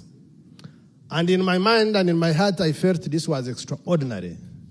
Extraordinary not because we are in Gulu, extraordinary not because the parliament has come here, extraordinary because I reflected on what used to be here and what is here and what it has taken to put what is in place in northern Uganda and in Gulu in particular. I felt, Right Honourable Speaker, that it has taken extraordinary effort by the visionary leadership of President Yoweri Kaguta Museveni, guiding the Uganda People's Defense Forces, a force that has sacrificed for over 20 years, trying to stabilize the northern region. I reflected, Right Honourable Speaker, a situation where they used to tell us that guns would be singing in different tones, alto, bass, and soprano, from morning to evening. That this place, there would never be a convergence of family. People were at the run. That the pictures we used to see of people having padlocks on their lips. Right Honourable Speaker, it dawned onto my mind and heart that this cannot be taken for granted. That this effort, Right Honourable Speaker, ought to be recognized and appreciated by the whole Parliament and Uganda at large. That now, Right Honourable Speaker, yesterday, we had a force of less than even 100 UPDF and police combined, and everyone was secure. Right Honourable Speaker, in the evening, we walked on the streets of Gulu, up to like 10 kilometers inside, for jogging and health fitness purposes. And everyone was enjoying themselves. Well, and it was tarmac. Actually, it is more exemplary than most of the towns in this country. And you don't want to imagine that that has happened naturally. You want to think that this happened because there was a purposeful and visionary leadership of both the nation and UPDF as an institution of government. But very finally, Right Honourable Speaker, I felt that we need to appreciate the extraordinary patriotic and the visionary spirit of the President. Right Honourable Speaker, even some of us members of Parliament and the other big rich men in town, whoever gets in money thinks of transferring their homes in those countries. I felt that for the President to have fought for peace since 60s up to now, and later on integrated his son who is a general, and who made the last assault on Kony in Garamba, and delivered the tranquility that we see, it is also worth thanking the President for. And our appreciation also goes to all the UPDF commanders, but also General M.K. Muhoozi Kainerugaba for the last assault and effort that he took in Garamba. I beg to move, Right Honourable Speaker. Thank you very much. Thank you, Honourable Kimosho. We'll have 1 seconder from West Nile, Lango, Acholi, Karamojong. Let's start with Honourable Lamwaka. I have you'll bear with me. The President has only remaining 30 minutes with us. He has other things. But because he loves northern Uganda, that's why he has been able to come here. Your Excellency, Gulu city is the most clean city that you can ever talk of. Very clean. And these people moved the whole night. The place is so peaceful.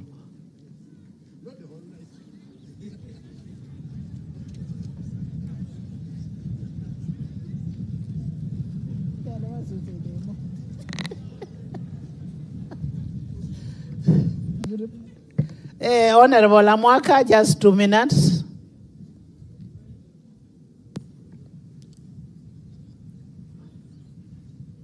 Thank you, Right Honourable Speaker. Your Excellency, the President of the Republic of Uganda, the Right Honourable Speaker of Parliament of the Republic of Uganda, the Right Honourable Deputy Speaker, honourable colleagues,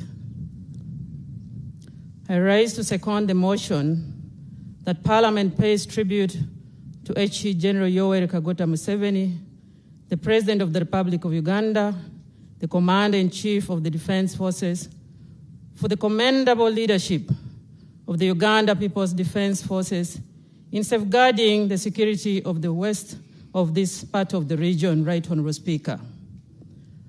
Right Honourable Speaker and honourable colleagues, the visionary leadership of His Excellency the President,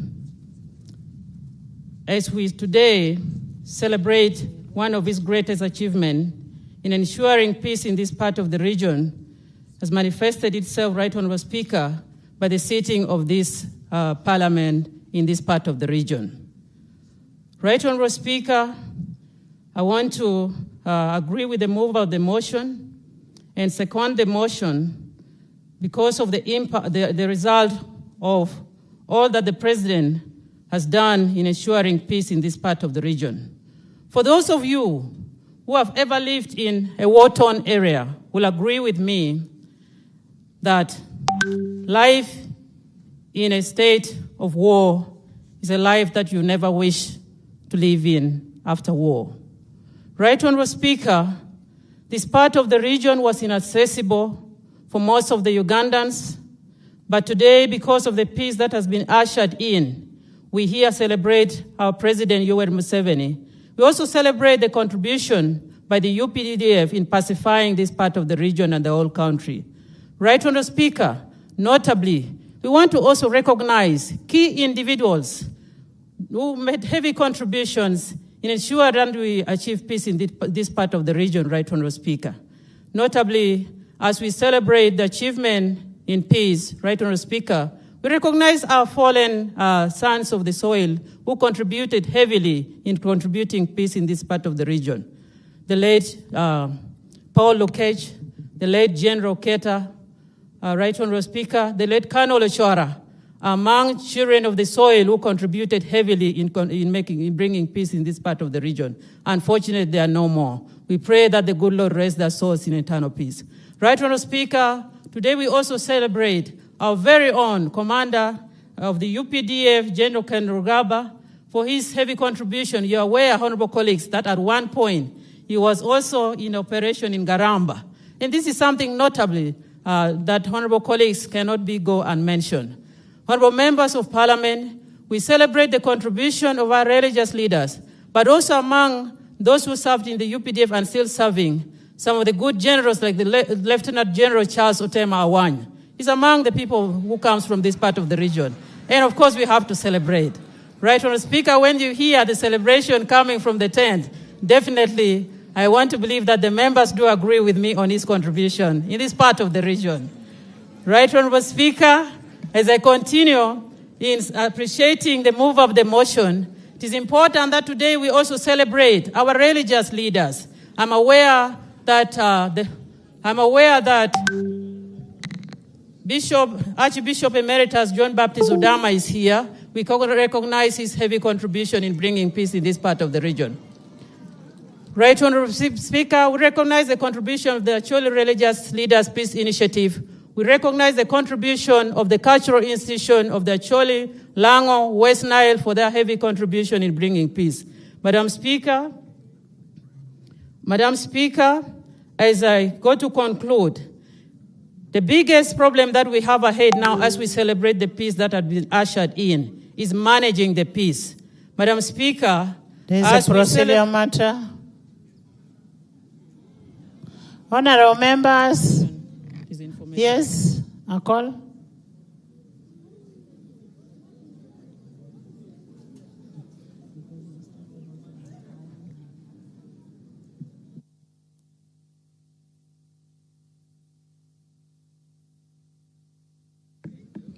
Right, Honorable Speaker, I raise on procedural issue.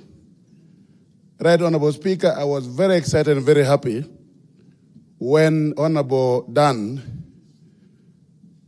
came out with this motion, and I seconded it. I stood up. But at a point when he was talking about how peaceful this area is, I thought the seconder will raise some of the issues that we have in northern Uganda after the war, which need to be addressed. But the fact that she is concluding without talking about the issue of compensation of the war-affected people in northern Uganda, where we are talking about the livestock compensation, we are talking about life which is lost in northern Uganda. Honorable, we also have to talk about the conflict which is still ongoing in Apa. I think we will be missing this particular session that I was happy about. Right, Honorable Speaker, are we proceeding right? We are proceeding very, very well.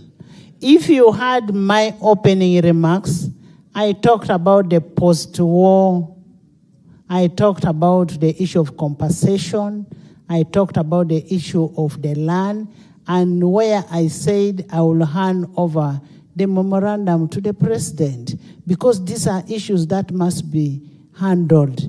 Even after us achieving the peace in this area, this must be handled.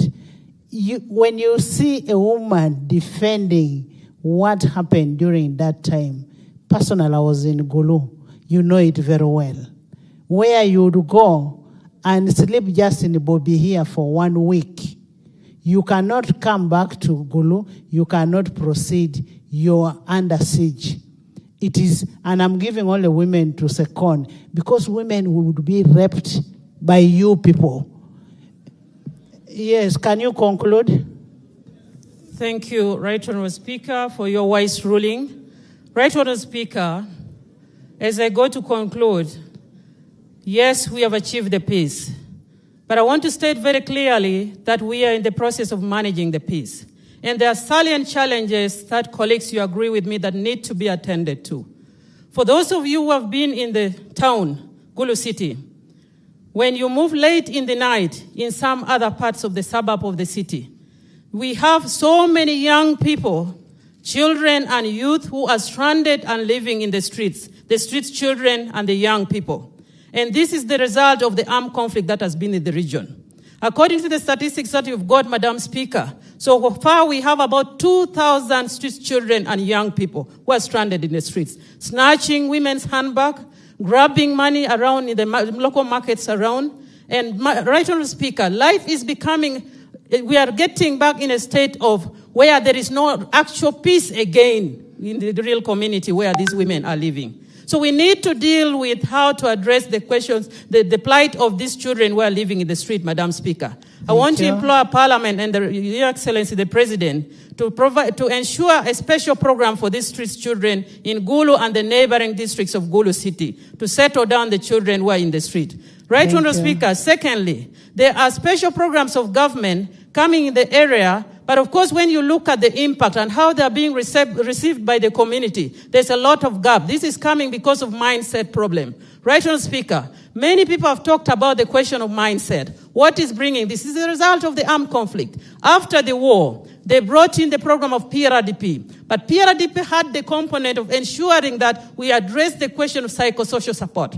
And this was not dealt with comprehensively, Right Honourable Speaker. And for this reason, we rushed quickly to implement development programs. We left the aspect of psychosocial support, Right Honourable Speaker. And that is why today, when we are living in our community, we have so many children who have returned from captivity. We have so many children who are born in captivity. They have nowhere they can belong. And these are people who need to be attended to psychologically very closely, Right Honourable Speaker. And they're in our community. I pray that as we celebrate the achievement of peace today, it is very crucial, Right Honourable Speaker, that we provide support to the children who have returned from captivity, to provide support as far as psychosocial development is concerned, so that even the government programs that are coming, like PDM and the others, could be appreciated by our people. Because once you don't address the mindset of the people, we may not be able to do a lot. Right Honourable Speaker, as I finally make my last statements, Madam Speaker, sir, I want to,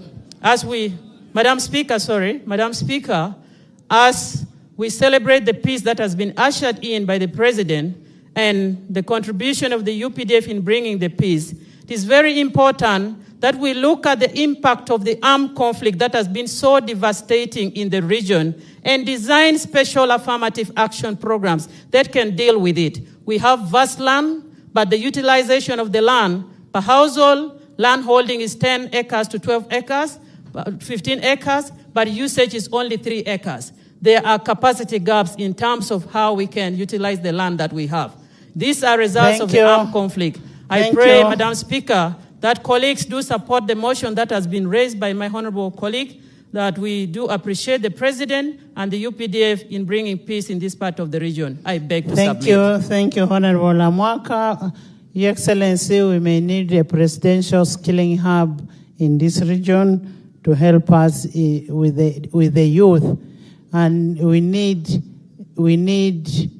counseling of these children, because some of them are born out of that situation there. Honorable Aliek, 1 minute.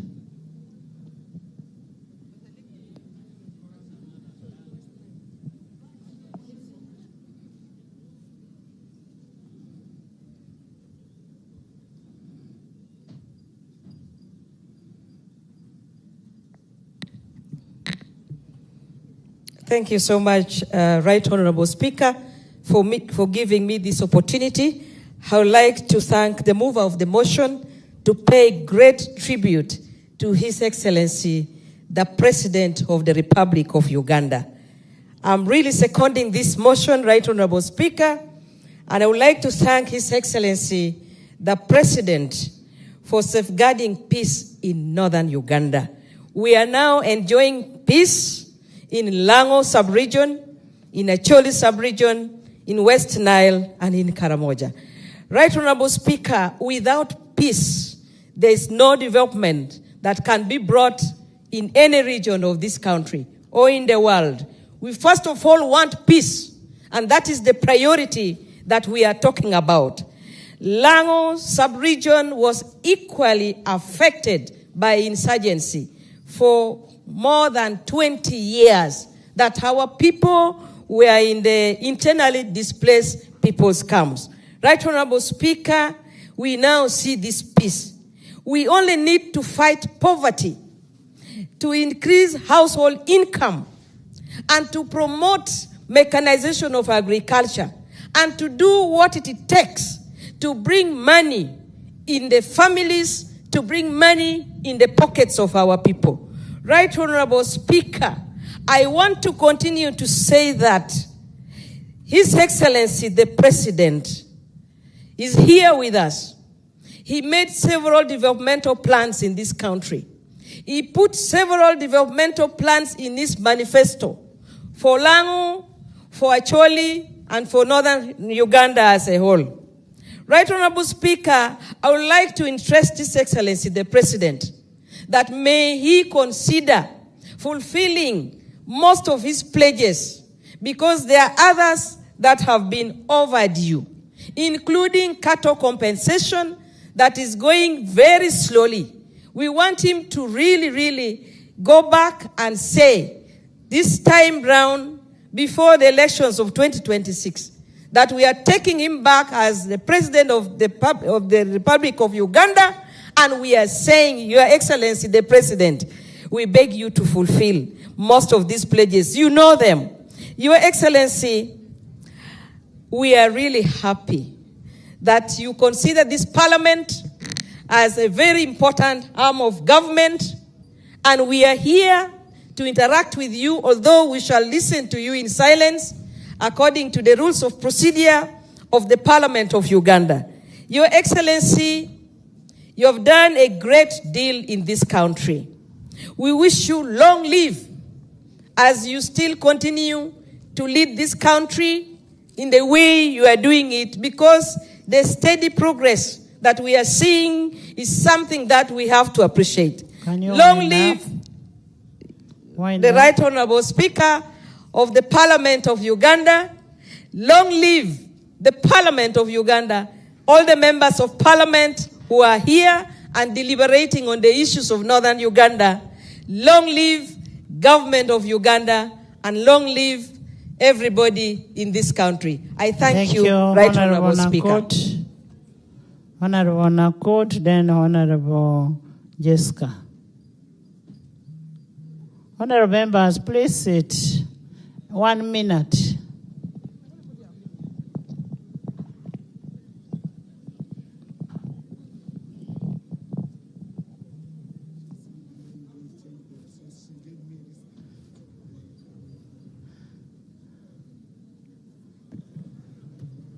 Right Honorable Speaker, I stand here to second the motion to pay tribute to the Commander-in-Chief of the Armed Forces and to the UPDF for the job well done in securing our country.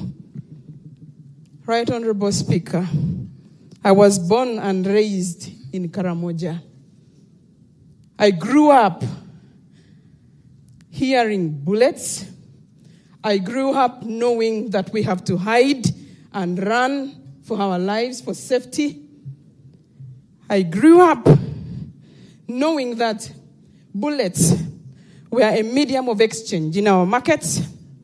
I grew up seeing boys and men carrying guns in their shoulders and using it as their walking sticks, and they could use it on anyone who offends them. It was extremely insecure growing up in that part of the country. Before my parents died, every evening as they returned home alive, we celebrated, because at least we knew that we were one day short of being orphans. That is the story for every child that has grown in Karamoja.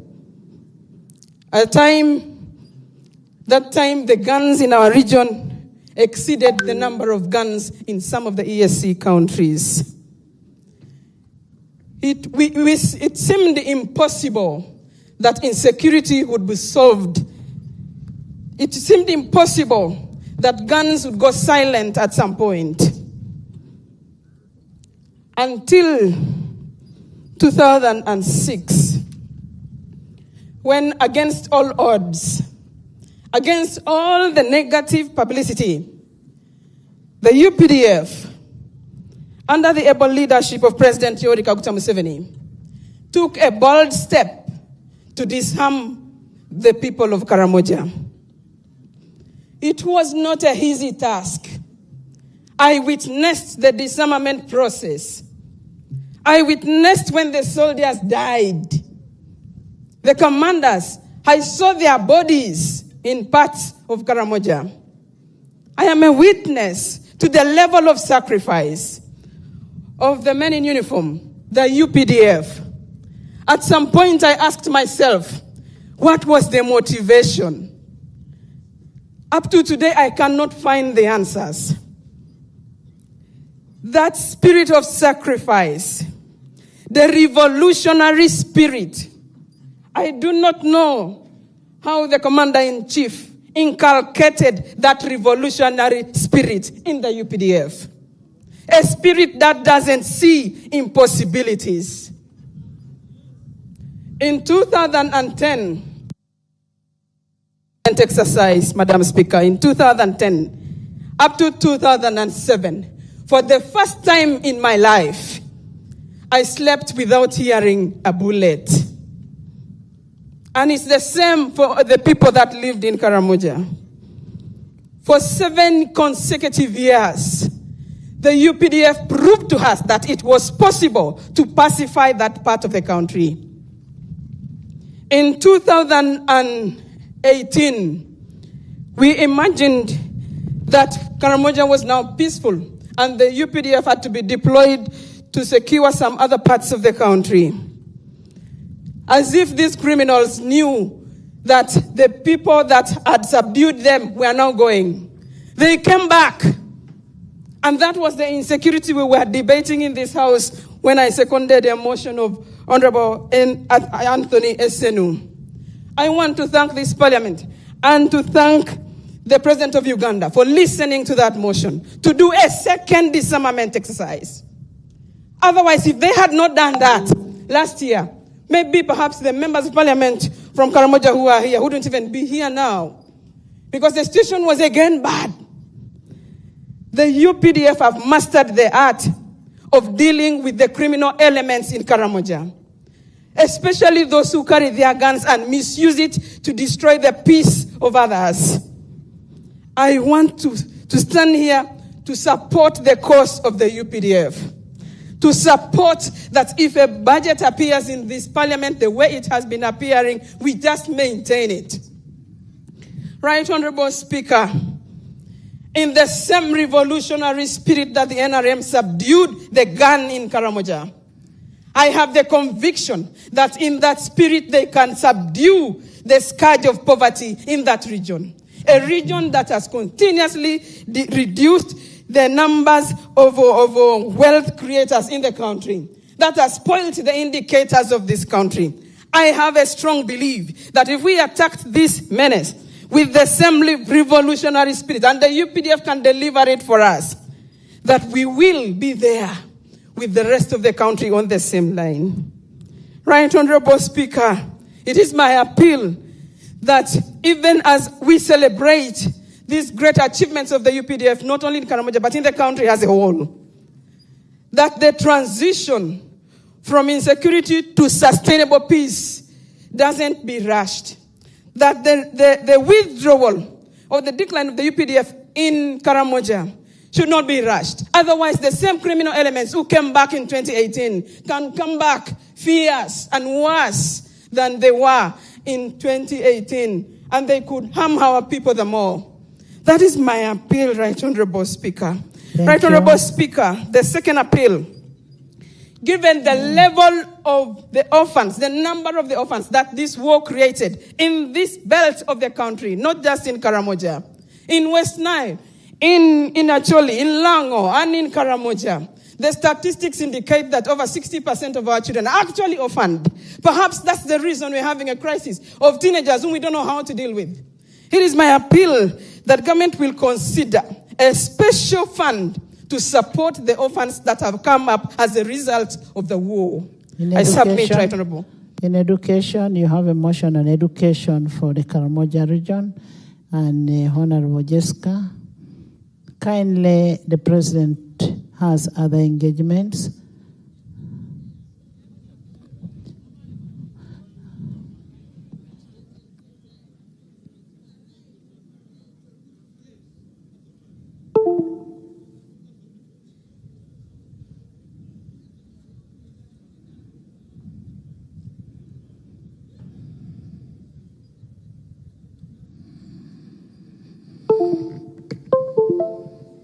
Your Excellency, the President of the Republic of Uganda, Right Honorable Speaker, Right Honorable Deputy Speaker, and the entire House. I am seconding the motion to recognize, appreciate, and celebrate the efforts put by our head of state and other patriots for the peace, security, and sustainable governance that Uganda is enjoying. I am a child of the soil. I want first to appreciate the peace at hand, which we never had. The security at hand, which we never had. Good governance at hand, which we never had. Right Honorable Speaker and colleagues, we thank His Excellency so much with other patriots for the work well done. Leadership is chosen by God. From the book of Psalm, chapter 13, verse 14. Therefore, we want to thank God for the Son, His Excellency, who has been ordained and given to this country so that we get liberated. As West Nilers, we were refugees in South Sudan. We were refugees in Congo. The President did a very remarkable work. When he took over power, he requested us to come back to Uganda. If you did not do that, Your Excellency, probably, we will have changed our nationality, remained in Congo, remained in South Sudan. Your Excellency and the patriots of Uganda helped us to have peace, which we did not have, security which we did not have, because we are in the hands of people who did not recognize human rights. We got tortured. We were massacred. We vividly remain indebted to you because we remember the Umbati massacre, the Atiak massacre, and because of the peace, Right Honorable Speaker and colleagues, though with a lot of pains, we organize memorial services. This region was labeled a lot of names, negative names. As we are seated here, those who are in Gulu in our region have now changed mindsets. We were called Anyanya because this region was characterized with bloodshed. Here we are, seated comfortably, deliberating because of the fruits of His Excellency the President and other patriots of this country. Your Excellency, allow me to say this.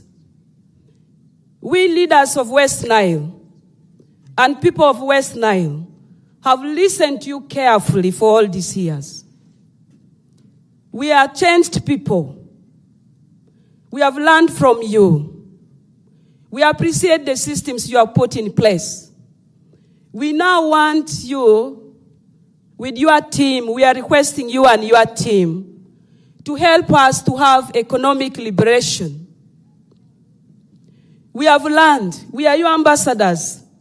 We are your disciples. We are ready to lead our people. I want to end by giving special appreciation to you and the entire government because the conversation we are asking you to do is not because of your bad deeds. You are acting fatherly to compensate people because of the bad deeds of other people. Therefore, Your Excellency, we plead with you to continue with the godly spirit to compensate us, especially West Nile. We have never seen any coin. And people are labeling us negatively. We are your ambassadors. I end by saying, may God continue to bless your family. May God continue to bless our son, MK. Your Excellency, we are here as your children. We are here as your disciples. Thank you so much, Right Honorable Speaker, and the entire House. Thank you so much. Thank you, Honorable members. Honorable members, in the interest of time, first of all, we need to thank His Excellency for coming because he has a lot, but because of the love he has for Northern Region, the love he has for Parliament, he had to squeeze 30 minutes to be with us, and the minutes have even gone. We really want to thank you for that. Your Excellency, this team that we have here really is very grateful with what you've done in the Northern Region. They really appreciate, but there's still a little more to be done. When you talk about Chene, we need Chene in the pockets of our people. And we can only have the Chene in the pockets once you bring what they have just mentioned. But even when you have the money, for those who don't know our language, Chene is money. Even if we have the goods, we mechanize, but we need the roads to be worked for us to take the goods to the market. We need these roads to be worked. Honorable Minister of Works has information. We have given him all the roads that are supposed to be worked on, and he will come and share with you.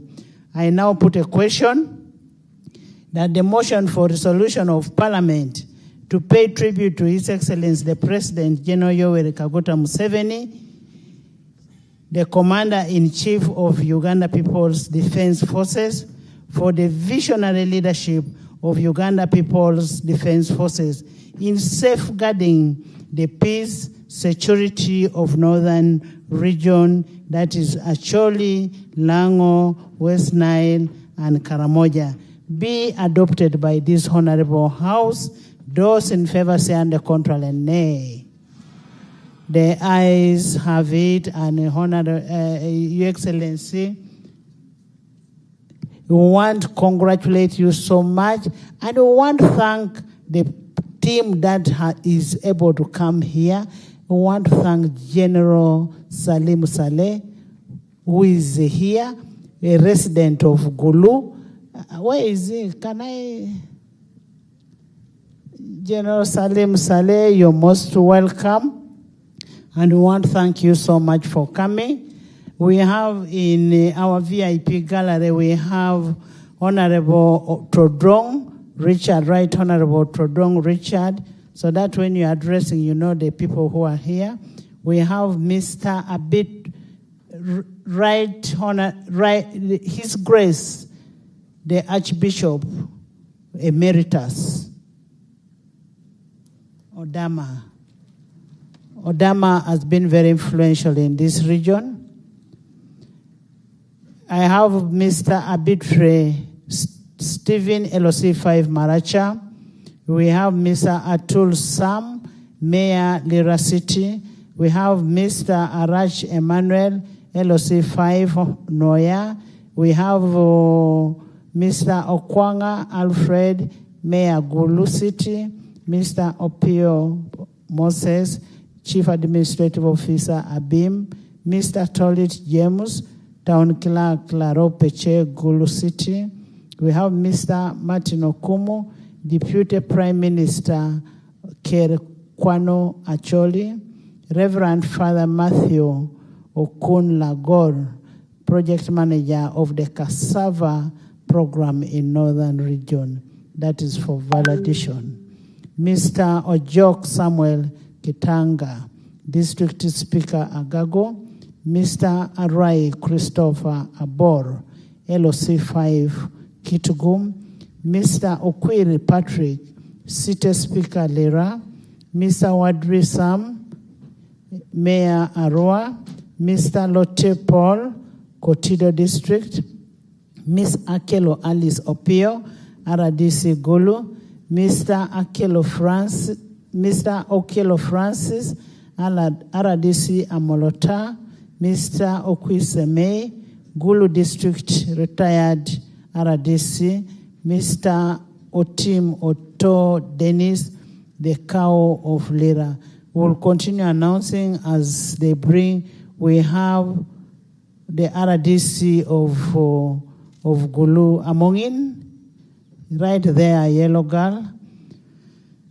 Honorable members, following the extensive deliberations that we have had on the state of transport infrastructure in Northern Region, the Minister will hand over our issues to the President for onward action to be taken, especially on issues of the critical roads, the national roads, the bridges, the waterways, and air drones in this region.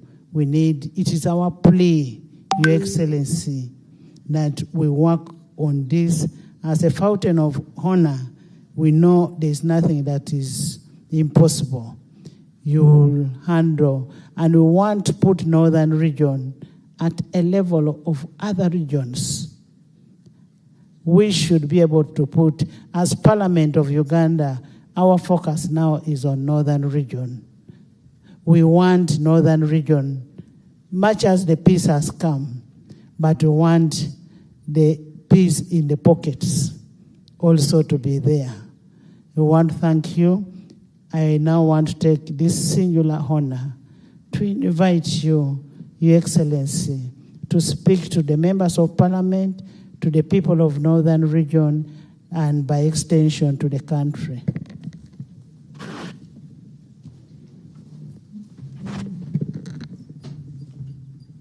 Sit down, please.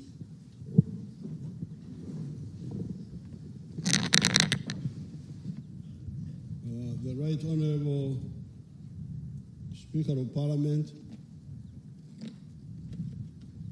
all the distinguished persons who are here,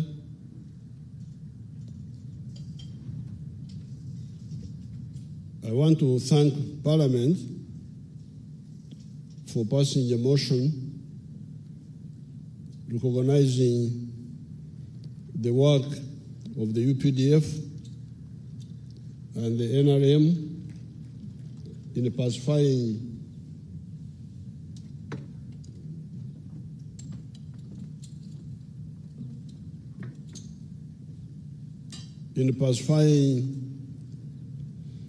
northern Uganda and pacifying the whole country.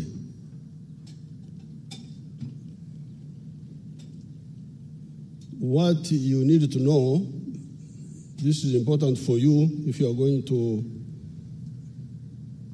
make useful contribution, is that the ability of the UPDF to do what has defied other governments, because like the insecurity of Karamoja was not new at all.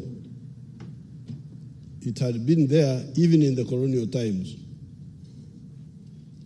It only got worse after 1979 when the Matheniko, one of the tribes of Karamoja, looted their arms in the Moroto barracks after the Amin soldiers ran away. They were able to get automatic weapons, which they had not so much before. But otherwise, the insecurity was there all the time, even in the colonial times. Now, the reason we were able to do these tasks is because of three things, which if you are really interested, you could listen to. Number one, ideology. The Honorable Jessica Ababiko is telling you, which I don't hear many people talking about, that by 1986, 500,000 people from West Nile were in exile in South Sudan and in Congo. Uganda was number 4 in the whole world in the export of refugees. It was competing with Ethiopia, Afghanistan, and I think Sudan. Uganda was number 4 in the export of the refugees. And what had the West Nile's run away from? From ideological bankruptcy. Because you remember, I was part of fighting Idi Amin. Nobody can say he fought Idi Amin more than I did. But as we were fighting Idi Amin, we always told our people and everybody that, look here, don't blame the mistakes of Idi Amin on all the West Nilers. Because all these things Amin is doing, he doesn't consult the people in West Nile, the villagers. He does them with a small clique of idiots. And don't blame the people of West Nile for this. Even when we were fighting UPC, it was the same. We told our cadres, don't blame the people of northern Uganda, of Acholi, Lango, for the mistakes of Obote. Distinguish between the misleaders and the misled. This is the line of the NRM. Always make a distinction between the misleaders, who are few, and the misled, who are many, even if they are misled. But in many cases, most of the masses are not even involved at all. It's just small groups of people. So when we took over, when we defeated Amin in 1979, we had formed UNLF. There was a group called UNLF, which was like NRM. We were telling these people, please, wait, you are UPC and you are DP based on Catholics for DP, Protestants for UPC. Please, give us a holiday. Let's have a united group, UNLF. But they couldn't listen. They took advantage of the fact that we had our Tanzanian brothers here who didn't know our situation. They moved and they brought back the bankruptcy of the old politics of sectarianism. So those massacres, those are Babikus who must have been either children or in the womb. I don't think they were even there. I think they It was the wombs which were running away. The running started in 1980, not 1979.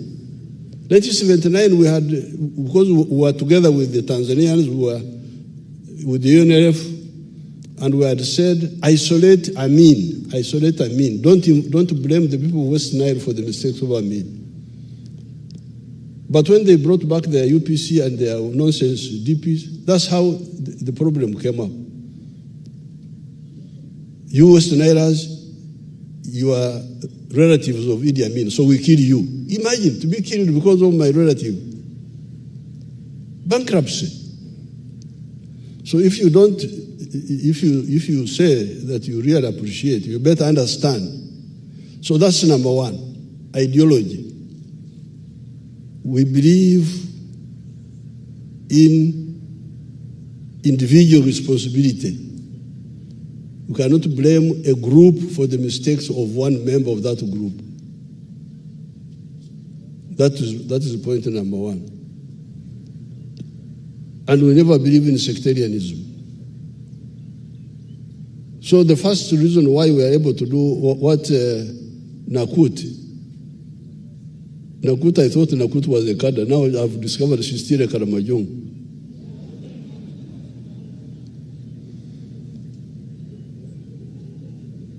Because Nakut was saying, I can't understand why these people, why they sacrifice so much.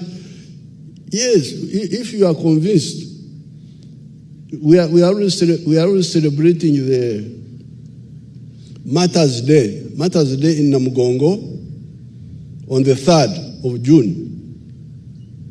Young people who refused to denounce religion and they were killed by Mwanga. On the 9th of May, we are always celebrating Martyrs' Day, Heroes' Day. For us, we are not just martyrs, we were heroes. We have both martyrs, but also we have heroes, because martyrs die without resistance. Heroes, they can kill you if you are not careful.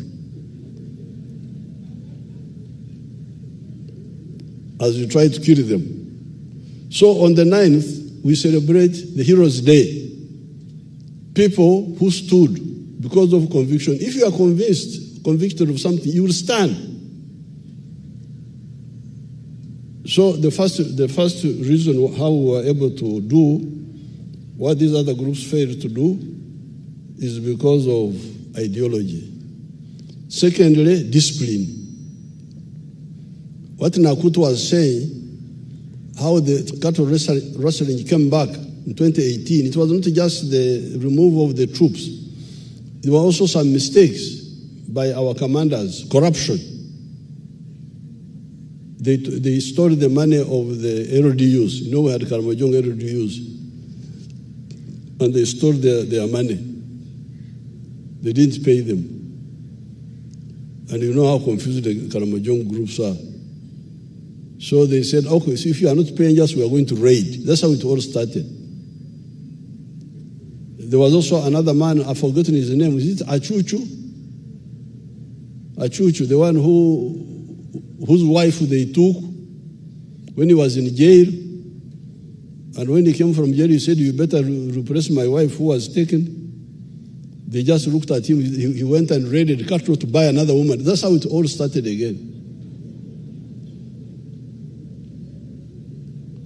So it was the carelessness of our people, the corruption. But the third reason how we succeed is the Banyankole proverb. Okum toguri enshojun kuitegwa. You make the hairstyle according to the shape of the head.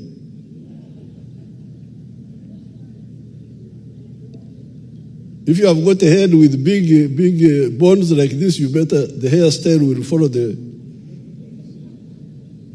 the shape of the head.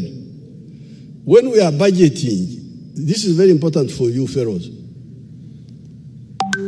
How could we build such a powerful army with very little money? Because we budget we plan according to our small budget. That's why when we are building the army, we don't start with the barracks. The barracks don't look so smart. We start with the personnel, the training, and the weapons. Soldiers are staying in some Mama Ingia Pole, but the one in Mama Ingia Pole can also kill you, like the one coming from a Gorofa. So that's how we have been managing. If you look at the budget of Uganda, it was like $500 million some years ago. You look at the budgets of other African countries, big, billions. So because of that budgeting according to the shape of the head, the hairstyle according to the shape of the head, that's how we manage. Three things: ideology, discipline, and realism in budgeting. Don't budget unrealistically. So I'm glad you are having your conference here, and I've been hearing what you have been saying, but straight away I can tell you that the things to do are very many. You can't do all things at the same time. So I take you back to the Bible. Seek ye first the kingdom of heaven, and the rest will be added unto you. Seek ye first the kingdom of heaven and his righteousness, and the rest will be added unto you. We have been telling you and telling everybody since the 1960s that whatever you do, if you want the people to develop, start with the homestead incomes. Start with the homestead incomes. Because we are now talking of roads, what. There are where roads are good. The road from Gulu to Kampala is definitely good. It's not about the problem of the bridge is a recent one. It has just come now. Otherwise, the road was good. All the way from Matiak, from Bibia, was tarmac all the way to Kampala. The one from Musingo, Kitugum, Gulu, all the way to Kampala. What are you selling along that road? I know there is some simsim from Kitugum, but what else? So, from the 1960s, we have been telling all those who care to listen to us that please seek ye first the homestead incomes, and the rest will be added unto you. In 2018, I made a countrywide tour, zone by zone, and I gave you this booklet where I talked of the 4 sectors and the 7 ways for wealth creation and job creation. I heard the speaker, I want to speak up, don't please bring a new confusion by saying that the 4 acres model does not apply here. It does. I don't agree with that line.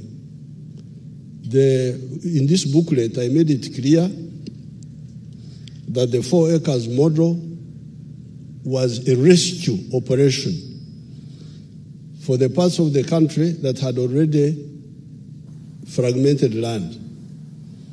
That's why I said, since you have very few acres, do not make sure the chura, I normally use our words here, the chura, the Aymar, the Otita, the Chivaro is correct. Because if you don't, you will never get out of poverty.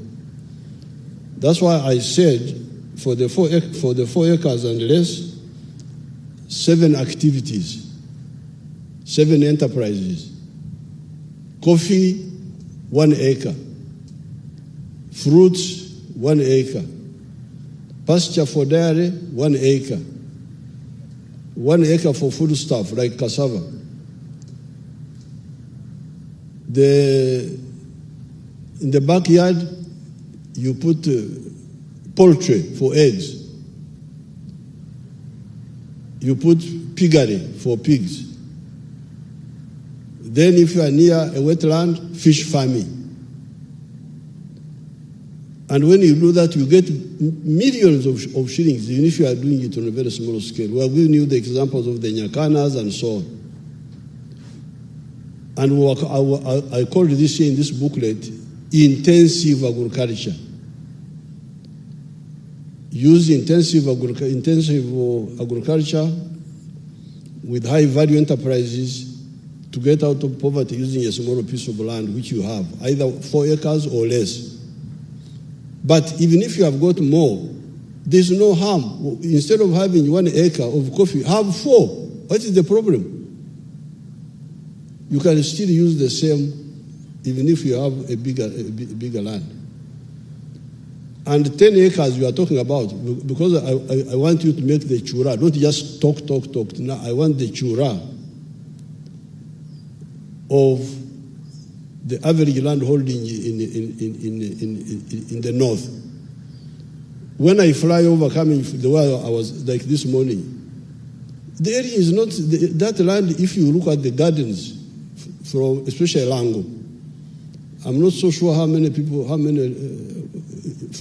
that Lango, the southern side, the Maruzi and those areas, near Kokoro, the Amoratar, the population seems to be heavy. Because from the air I can see garden next to garden. You don't see much bush anymore. Even here, coming here, the areas of Minakuru, all the way coming here. The areas where I see some emptiness are the areas after Bariregi, going to Agago. Yes, I can see some space there, and some parts of the Kaparabiong, the other side of Teso. But some of the, like Teso, Serere, Ngora, very, population seems to be quite high. So what chura are you using? Don't waste our time again by bringing confusion here, this confusion. No, please. Even if you say 10 acres, because there are two strategies. Intensive agriculture is the 4 acres I'm talking about. But even if you have got 10, you can use the same for more land. You will be very rich. But the other one is extensive agriculture. When I was in Ajumani, my brother Moses Ali was talking about cotton. Then I said, okay, cotton. How much do I get from cotton in an acre? They said 1 million shillings without deducting costs. So, if it is true, and when you are discussing, please go into those details. Don't just talk and pass resolutions and deceive yourselves. I'm really no longer interested in that type of approach. So, even if you say cotton, you will get 1 million shillings gross from 1 acre. Even if you have got 12 acres, as you say, because somebody was saying that you have big land, 12 acres. 12 acres is not big land, unless you get another word for big. If you are saying Madit, is it Madit or Madwong? 12 acres is not a lot. So if you have got 10 acres, 2 acres are for food. You remain with the 10 acres. If you get 1 million from 1 acre, is 10 million enough? So I want the real chura, please, Right Honorable Speaker. Chura, not just talking. The ones, I advised the the cotton group, there are people with big land. I have big land. And there are other people. I said, you register us, we who have got big land.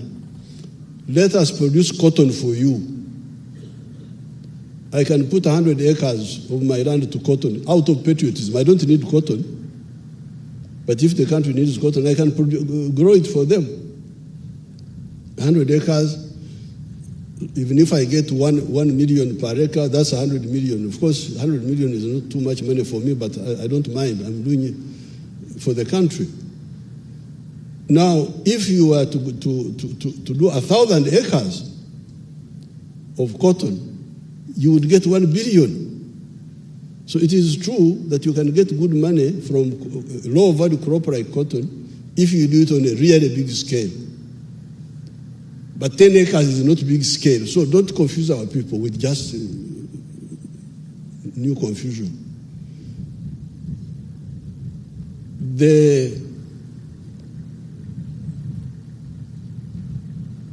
It is extensive agriculture versus intensive agriculture. For me, anything less than 20 acres, this is the problem of Busoga, because we told our Busoga people, please, ebikado,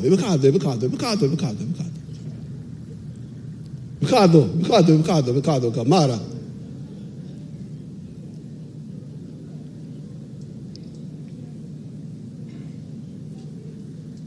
Ebikado, how much are you getting from 1 acre? First of all, ebikado don't mature for 2 years. 18 months,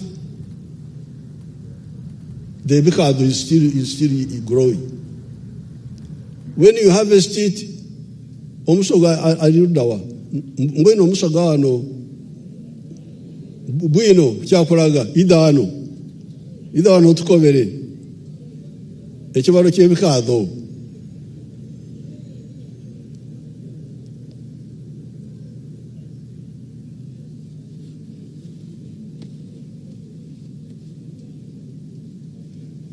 If I have got 1 acre, what will I get from ebikado after 18 months?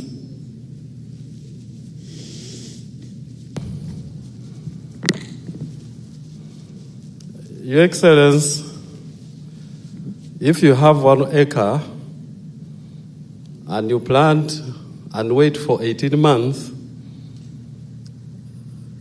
at the current level of pricing, then you harvest and get about 6 million shillings. 6 million shillings. Gross. Uh-huh. And the cost involves, first of all, the initial preparation, and then buying the planting material. And the planting material is expensive. And then after that, you have to look after the garden for the 18 months. And very often, for those who don't have the land, before you plant the cane, you have to hire the land. So the cost is very high. It's like 40% what? The cost is much higher than 40%. Because it is labor intensive. More than half. More than a half. Yeah, so from now, okay, let's get one of cotton. The one who knows cotton, who will tell us about the cotton? And maize. Maize. Because in my 7 activities here, I don't recommend cotton, I don't recommend maize, I don't recommend avocado, I don't recommend tea. People are crying with the tea now.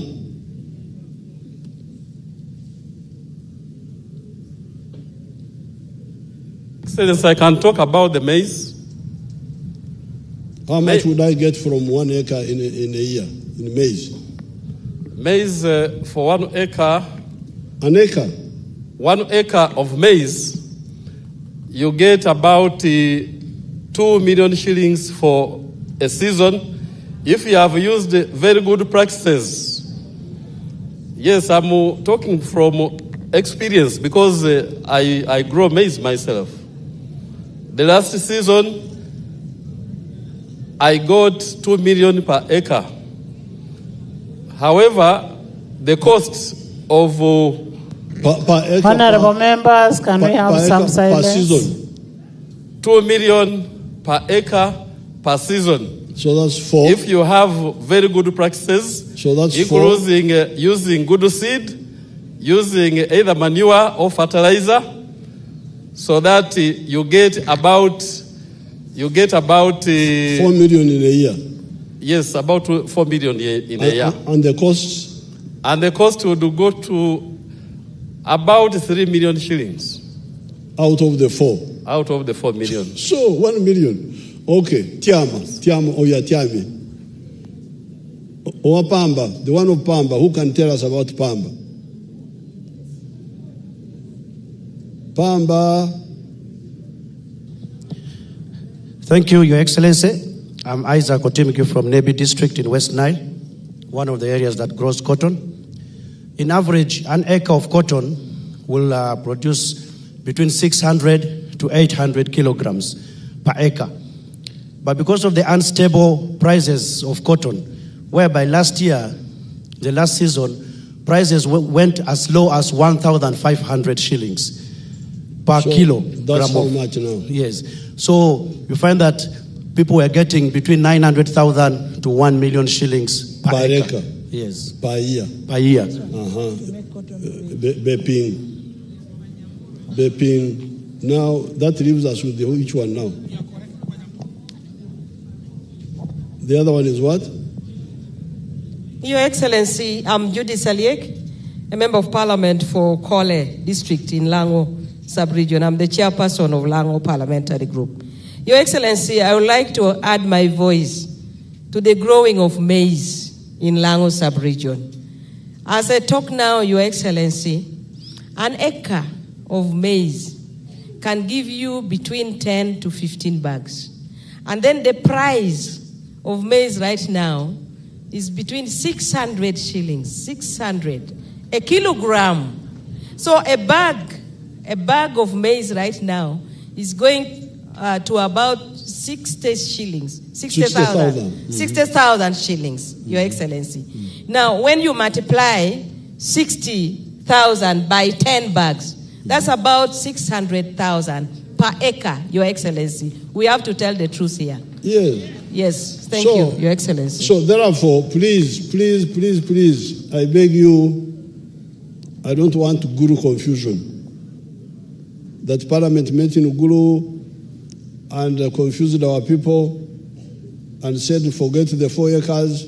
For northern Uganda, we have a lot of land. No, you don't have. 10 acres is not a lot of land.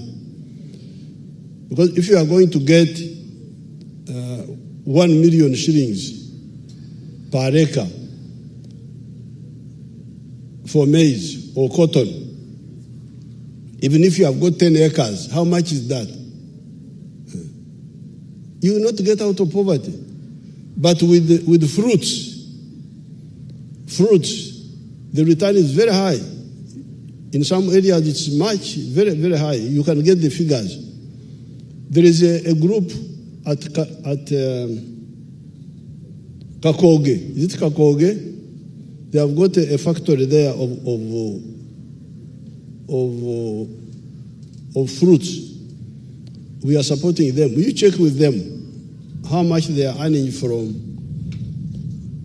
fruits per acre?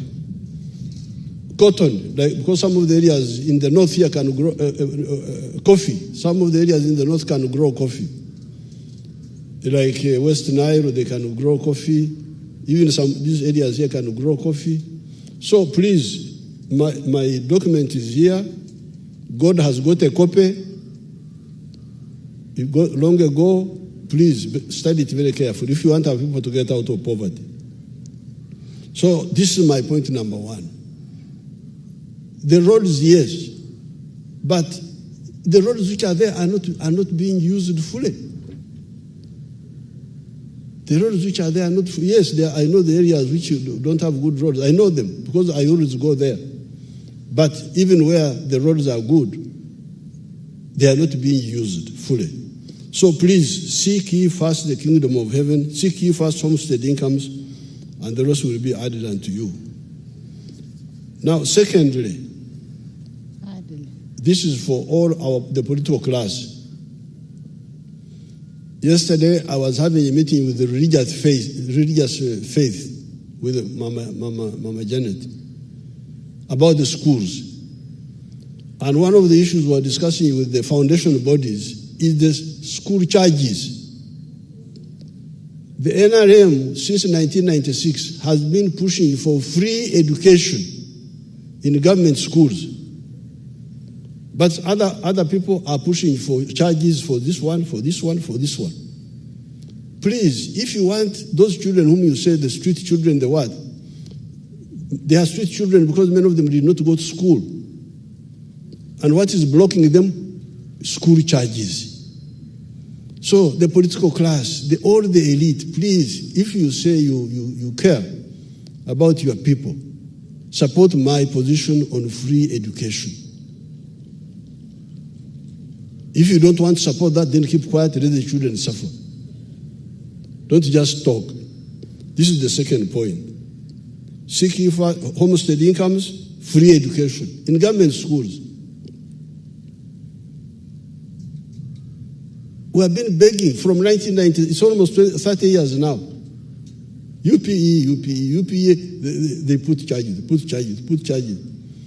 If there are unmet costs, bring them. You are members of parliament. I'm president here. You are there. We budget together. You come from those areas. You come and we budget. Let's block all these other expenditures. And we provide free education for the children in the government schools. Don't go and say, I am paying for children in my constituency. How many are you paying for? 10. How will 10 children in a constituency, apart from putting you in debt, solve the problems? You are killing yourself, you are killing the children, you are doing nothing. Listen to the NRM. Let's have free education in government schools. Those who have money to give to private people, they can go to private schools, the children of the rich. I started my school in Okwang near my village in Barregi. I had calculated there that if I could give capitation grant of so much, there would be no other school costs which are not made. The capitation grant is set, but I think they still charge school fees. I have got free schools in Chisozi. They don't pay any cost. They study.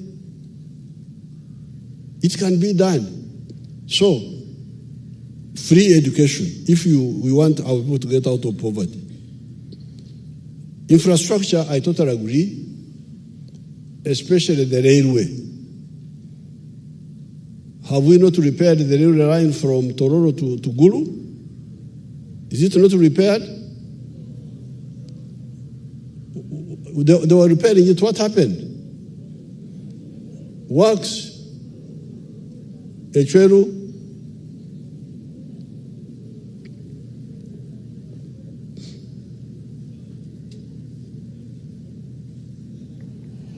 Your Excellency, as you guided in Cabinet, work on Malaba, Soroti, Lira, Gulu Railway meter gauge is on. We have reached Kumi so far. There was a small technicality between us, the office, and the team working, which we have also resolved after consulting you with Muzee Matiaka Saija. So they have resumed. The first phase will bring the meter gauge up to Gulu here. Then the second phase will be from Gulu to Pakwach. Yes. So that for cargo, you use the railway. They are saying when.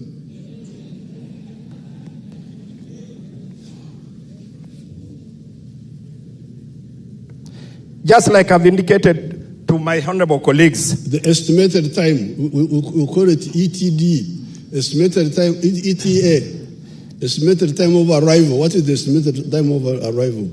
To come up to Gulu, Mzee, will take us a few more months. I don't have it readily available with me. You check before you leave tomorrow, tell them. I will do that. So, now, the other infrastructure which is crucial, which is already in place, is health. You see the way NRM works, we use small, cost-effective solutions. We're able to provide security with very little budget. Now with health, our strategy was have health center 3 at the sub-county, at the Jago, because most of the sicknesses can be dealt with there. Immunization, midwifery, malaria, they can be dealt with there. But instead of people concentrating, and you have seen how immunization has helped public health, immunization. Polio has disappeared. Measles have disappeared. All those immunized, the cancer for the girls. If all the girls are immunized against the uterus cancer. So immunization has worked. Where the problem is on the drugs at the health center 3 being stolen. And you all represent constituencies. If you have got a constituency may have about 4 sub-counties, which means you have got 4 health center 3s under you, and maybe 1 health center 4. So if you supervise this together with your network of NRM supporters, even the ones who are not NRM, why wouldn't the curative side work as well as the prevention side has worked? The immunization has worked well. When we undertake preventive measures, things move. It's a revolution. Population of Uganda is now 46 million from 14 million. What was happening before? Ugandans were marrying many women. Where were the children going? They were all going down in the ground.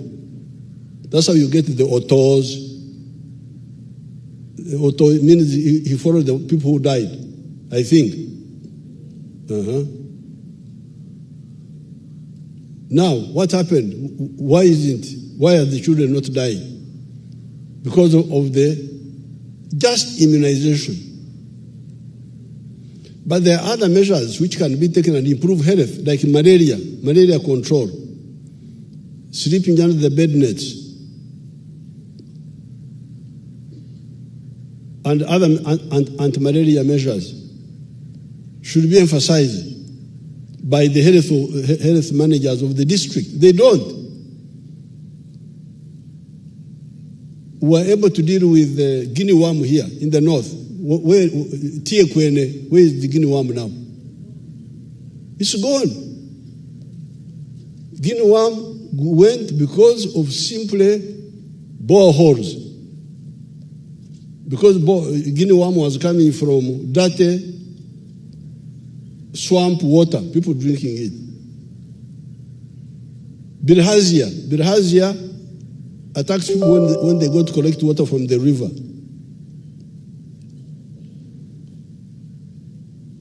So, just with immunization alone, we have caused a revolution in the population growth. What if we added other preventive measures, safe water, so that the waterborne diseases are eliminated, nutrition, The food is there, but the people don't know what to eat because the health officers at the district don't tell them. The radios are there for abusing Museveni only. Nobody thinks of using the radios to say, you people, you eat this, you eat that, you eat that, you eat that. You will have, because some of the diseases are from poor nutrition. The girls getting married when they are still young, before the age of 18. This is just sensitization. Say a child who is not yet 18 is not old enough to carry children. And it will either cause her problems or cause the child problems. All these preventive measures are there. But we have used only immunization.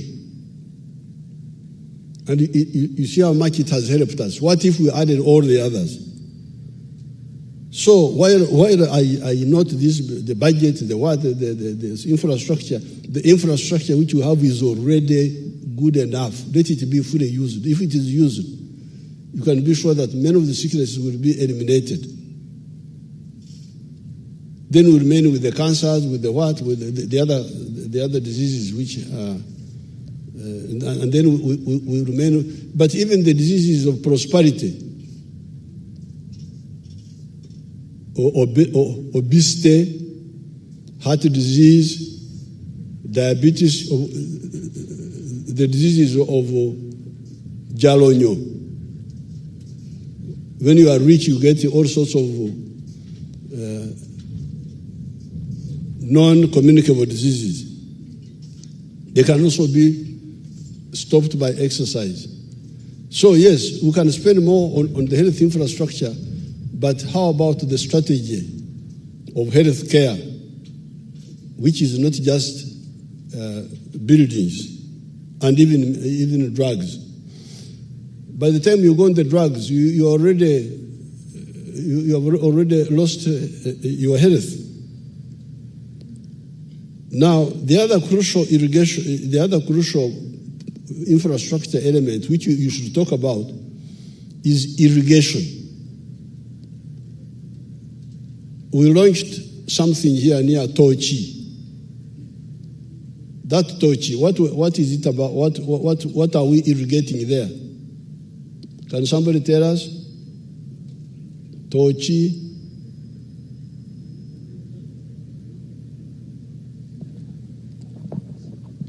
Thank you so much, Your Excellency. I'm the chairperson for the Agriculture Committee. And in the report that we presented... And who are you? Thank you so much, Your Excellency. I'm Auma Linda Agnes, the woman member of parliament for Lira District. Auma, Nyara. Thank you so much, Your Excellency. Tochi irrigation scheme was one of the projects that we did oversight on as Agriculture Committee under water for production facilities. What is it irrigating? Tochi is irrigating rice. Rice in the swamp or away from the swamp? Your Excellency, a scheme is always in the swamp, gazetted by government for rice production. Oh. That's Marach. Okay, Apoyo. I will not concentrate on that one so much. Thank you so much, Your Excellency. What is happening to Agoro irrigation scheme? Agoro. Your Excellency, Agoro rice scheme was for the same purpose, but it's no longer functional well. It's also rice? Yes. Is there rice in Agoro? Rice, it was meant for rice, no, aquaculture, but it's not functioning well. There's somebody who knows the area. Thank you. It's the area member of parliament. Thank you, Your Excellency. The rice scheme in Agoro is not doing well at all. My name is Major Retired Dr. Okulo Abuka, MP Lamour. I was there with the Chief Justice who had been to you to check on Agoro rice scheme and the irrigation scheme. We found out that the dam has a technical problem. No, but if it was working well, what would happen? Right now, actually, the thing is, the place is messed up by the dam. They wish that the dam is not there so that they go back to the original situation. Okay. That's right. So, no, thank you very much. Welcome. So that means we need apoyo. Then that means the only good example I can quote of irrigation, the one I know, is Mobuku irrigation scheme. Who can tell us about Mobuku?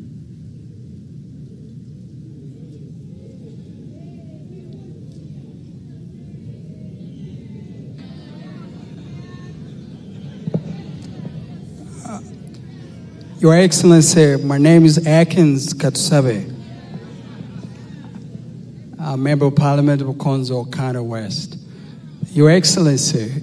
But Bukonzo County West is not Mobuku. It is far away. Yes, but... but you know, senior. Yes, Your Excellency. First of all, I want to appreciate government for the support. As you're aware, Your Excellency, Mobuko irrigation serves into facilitating two crops, major crops. One, maize, and two, cotton.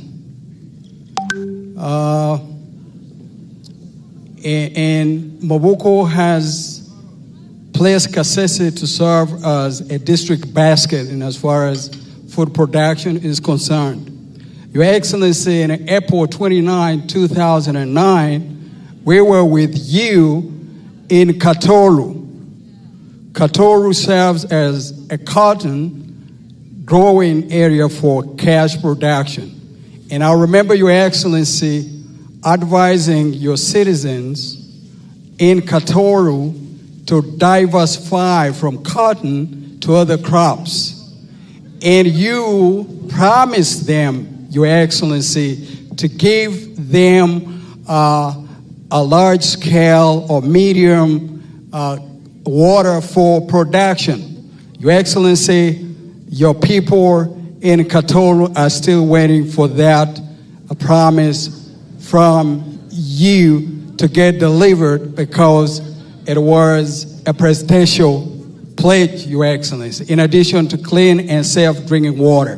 Thank you, Katsabe. Thank you, Mr. President. Your Excellency, I'm called Kambale Ferigo. I'm the Member of Parliament for Kasese Municipality, where Mobuku irrigation is. How many homesteads are involved? Your Excellency, there are around 2,000 homesteads. But I want to give some mathematics on the production.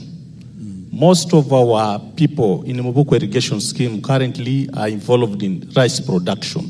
Rice? Yes, and we have 2 seasons in a year. And because of irrigation, Your Excellency, 1 acre of rice gives around 30 bags per season. And that 1 bag is 100 kilograms. And at the moment, every kilogram is 4,000 shillings. The price is a bit low. So you can imagine 100 kilogram, that is 400,000 times 30, that is 12 million in a season. And we have 2 seasons in a year, that is 24 million. If you deduct operational costs, that's around 7 million, 21, somebody can earn around 14 million shillings a year.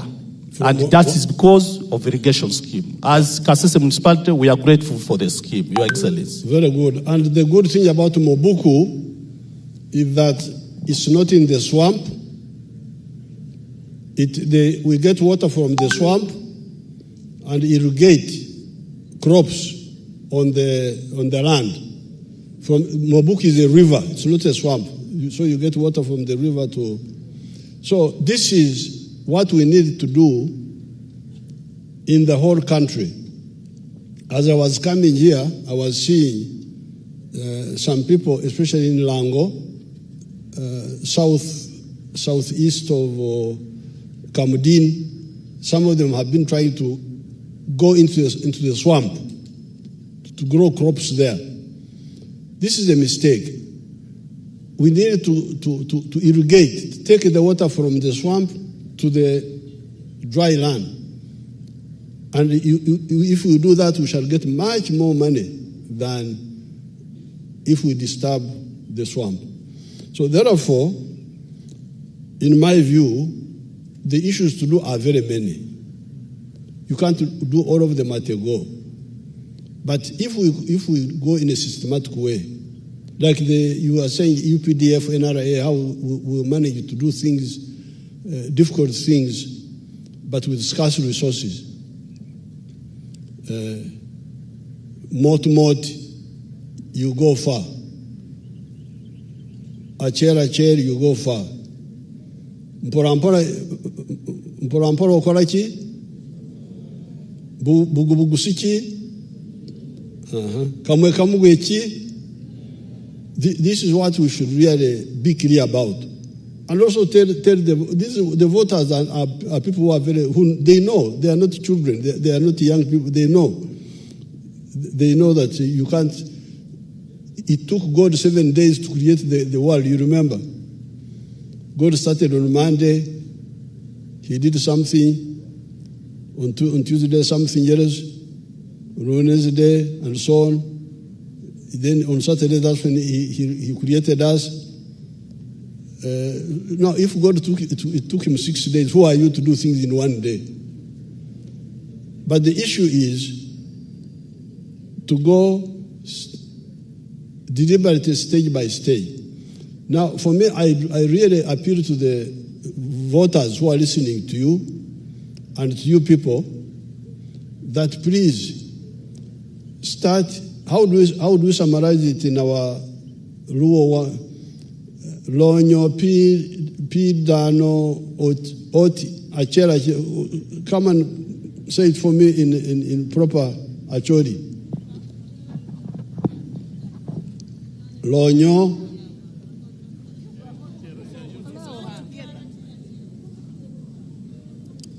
Thank you, Your Excellency. My name is Okot John Amos. I know you are from Agago. I know you. Yes, Your Excellency. Your people in Agago, they appreciate you for bringing peace and restraining the cattle warriors.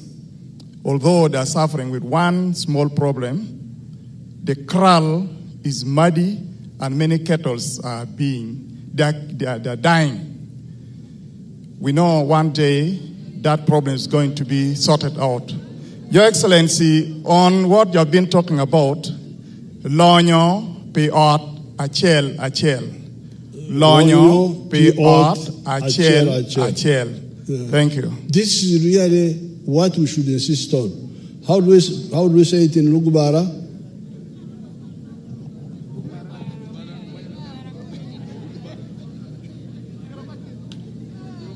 Lugubara.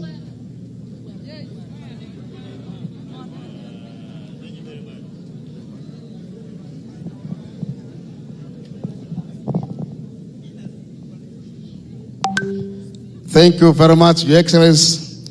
My name is Adrico Yovan, Member of Parliament for our constituency, Arua District. In Lobara, we say, were. Were.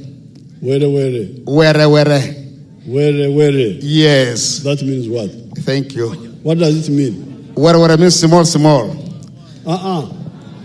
The household income per home. Okay, house income per home. The wealth for each home. Means in Lobara, Loni Akweri. Loni Akweri. Loni Akweri.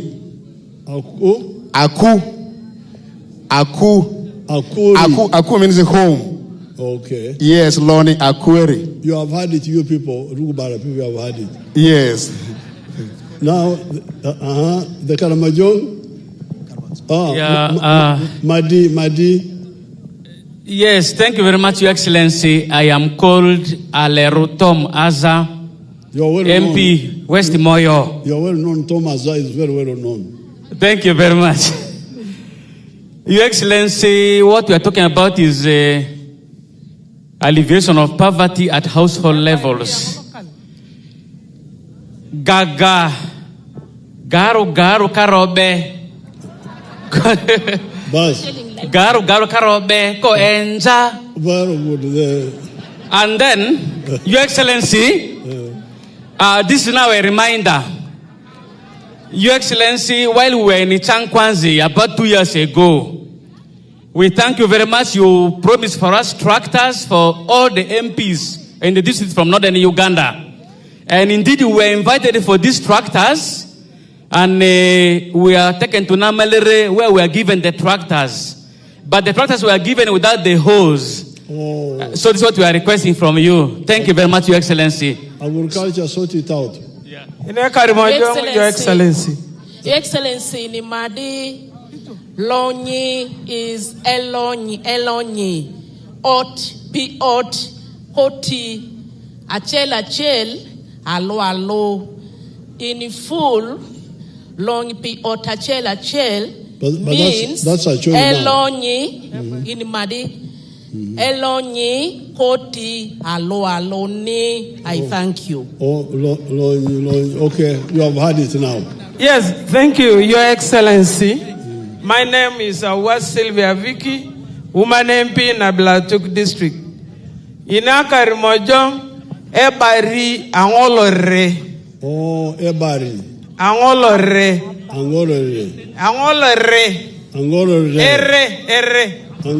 Ere. Yes.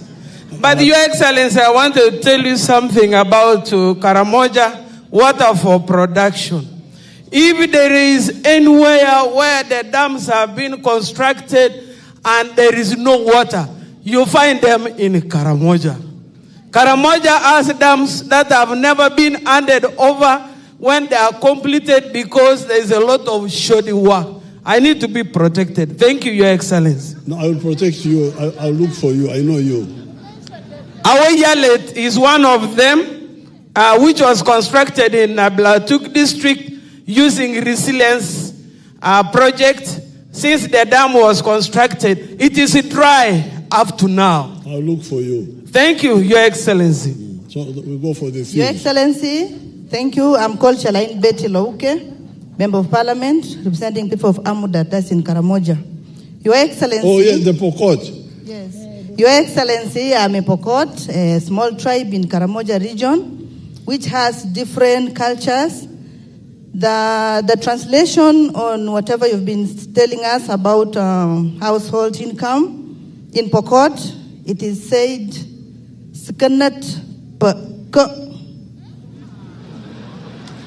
yes, it sounds Italian word, but you have to understand, it's a Pokot. Very good. Which is a Kalenjin tribe in Uganda. The Pokot have had it.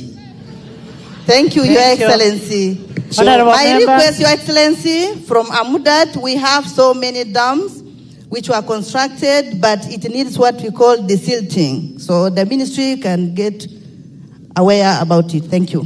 Thank you, honorable members. Let the president finish his speech. Thank you. So now, yes, who is that one? Somebody wanted. Oh, that is from Teso. Teso is not part of northern region. Teso is not part of northern region. Yes, we are dealing with the northern region.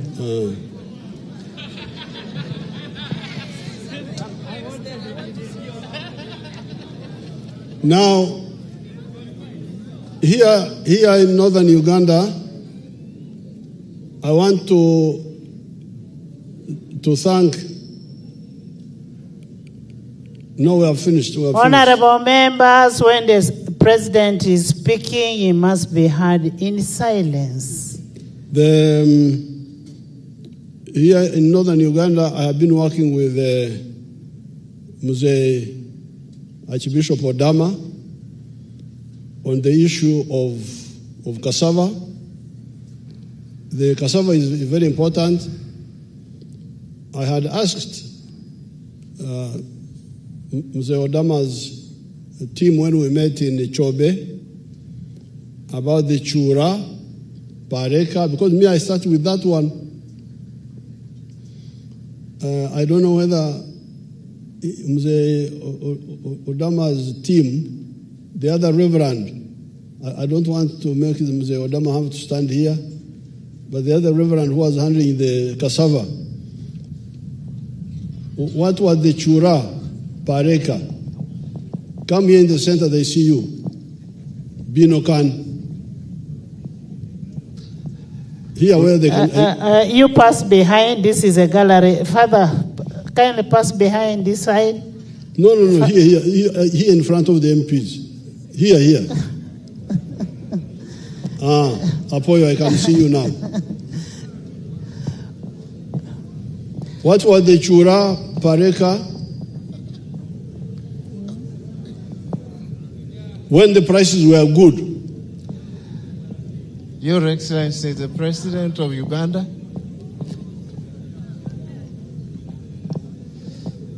Honorable Speaker and members of Parliament, my name is Father Matthew Okonlagoro. I am the project manager for the cassava program in northern Uganda. We have been at it for the last 5 years. We are doing both mobilization and research, and we are also producing documents which can be accessed through our secretariat.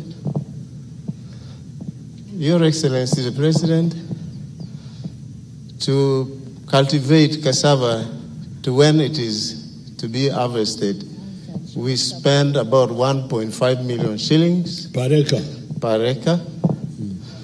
And each acre of cassava has got 4,000 cassava plants, and we are planting the cassava varieties produced by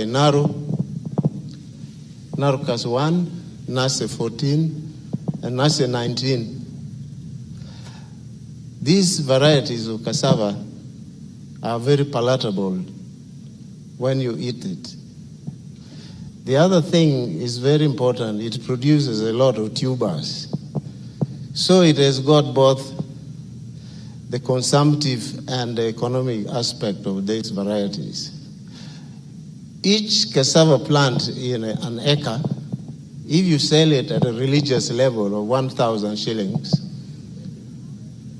I'm talking metaphorically, because we are encouraging the farmers to do commercialization.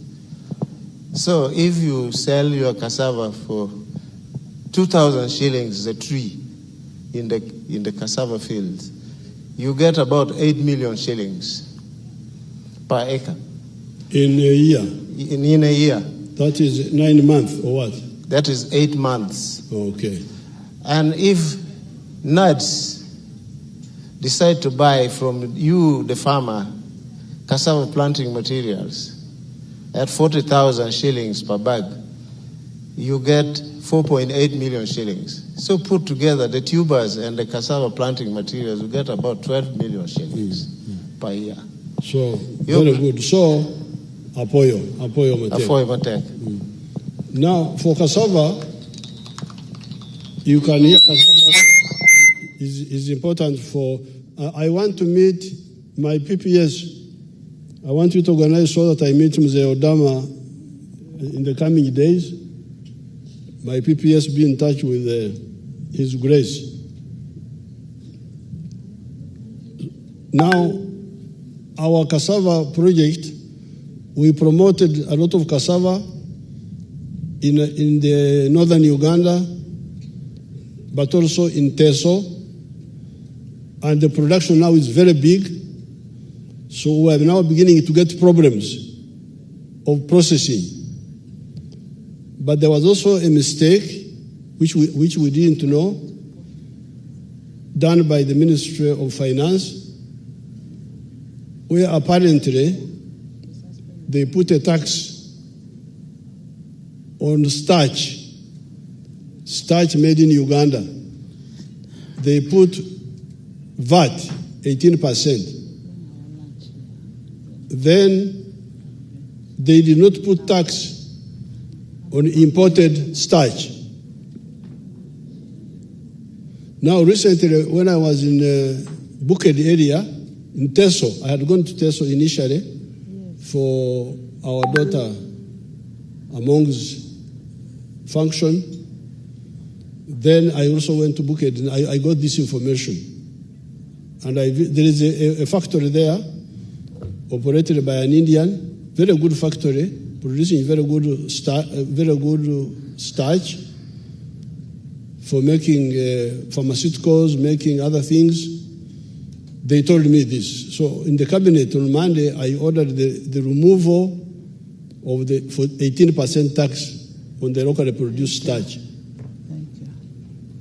And I ordered the imposition of a high import duty tax on imported starch. And when I met the Indians in that place called Ladot, it's called Ladot, they assured me that now that if I do that, they will be able to upscale the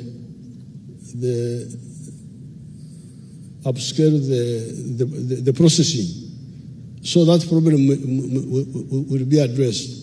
But in the meantime, the Reverend could tell me what happened to our factory in Achoribur. We are also going to have our own factory in Achoribur. What happened to that factory?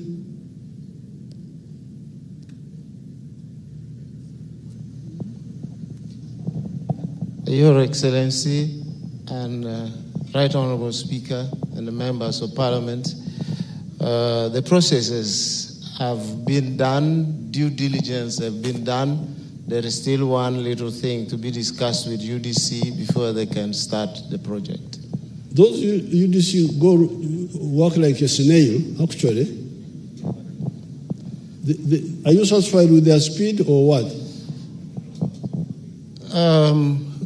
The farmers are very upbeat about this factory, but the speed is not good enough. The issue, somebody from Ministry of Planning, the one who looks after, is it UDC? UDC is under industry. Your Excellency, maybe Honorable Call could substantiate for the record, because the Hansard will not capture what. I am engaged in unparliamentary practices. Yes, we are in the House. I am very sorry. I must apologize, and I must almost dying. Thank you. Honorable Call. Right, Honorable Speaker. So all the good things the priest said are not on record. Yes. That's not all what the priest has said is not recorded. It is not in the Hansard. Oh, I'm very sorry. It's okay. From It's the okay. village. Once we call villagers, then you. Right. It's okay. Right, Honorable Speaker. Concerning the Acholibu Cassava project, one of the issues that was considered in the last budget process in the budget committee was money allocated for this particular project. But unfortunately, when the appropriation bill was returned, the money was removed. So there is no budget for that particular factory now. Thank you. That one we can always get it. Now, the priest, you sit down. Apparently, what you are saying is now, Right Honorable Speaker, can I kindly invite the Minister of the one to do with the trade? Yes. What is the problem? Why is the Nani so slow? What, Minister of Trade? Honorable Kasaija? No, Kasaija wouldn't know. There's nobody from trade. Your Excellency, why Honorable Kasaija wouldn't know is because the money was appropriated for the same But then that money was removed. So I think that's... That one, I'm the one who removed it. Because, but it does not answer why it had delayed all this time. There's nobody from... You get somebody from... the one who is answerable for UDC to answer in the coming days when you are still here. Thank you. Okay. Thank you. We are still here. Thank you. Now, I would like to appeal to my people in northern Uganda to really get out of the hangover of the war. Because many parts of Uganda have gone through war. Masaka, the town was destroyed completely. There was not a single building left standing in Masaka during the war with Idi Amin. So was Mbarara. Every building was knocked down. In Ruwero, we had a very bad war which lasted, very vicious, lasted 5 years. But some of these members of cabinet have been with me when we went to Ngoma, which was part of Ruwero. It's now quite recovered. So I think let all the political class to take up my message of the homestead incomes. I was in my village in Baldegi, in Lango. I wanted to go back. And when I took off from my helicopter, there was nothing happening around where I was. I want to go back and discuss with those Baldegi people. When I called the people there, they told me part of the problem was water. I would have to go back and discuss with them how our village can join the effort of homestead incomes, because that's where recovery will start from. About the compensation, we have put the money, but I have been hearing rumors that the money is not well used. It is taken by people who are not known or things like that. So that's why I wanted to call a conference of elders from these areas, and then we see how to move. We have agreed to pay this money, but who is getting the money? Because now our people in Attorney General's chambers, they send money quietly to some people. They get the money, but the leaders don't know. Kafuzi, what's happening with that one? Kafuzi was following that one. What was the issue there? There was some arguments. Thank you, Your Excellency. Your Excellency, you set out to try and restore the local economy by encouraging the communities that were originally cattle keeping, to go back into the same. In the first year, we were given 50 billion shillings, 2022-2023. Sorry, 2021-2022.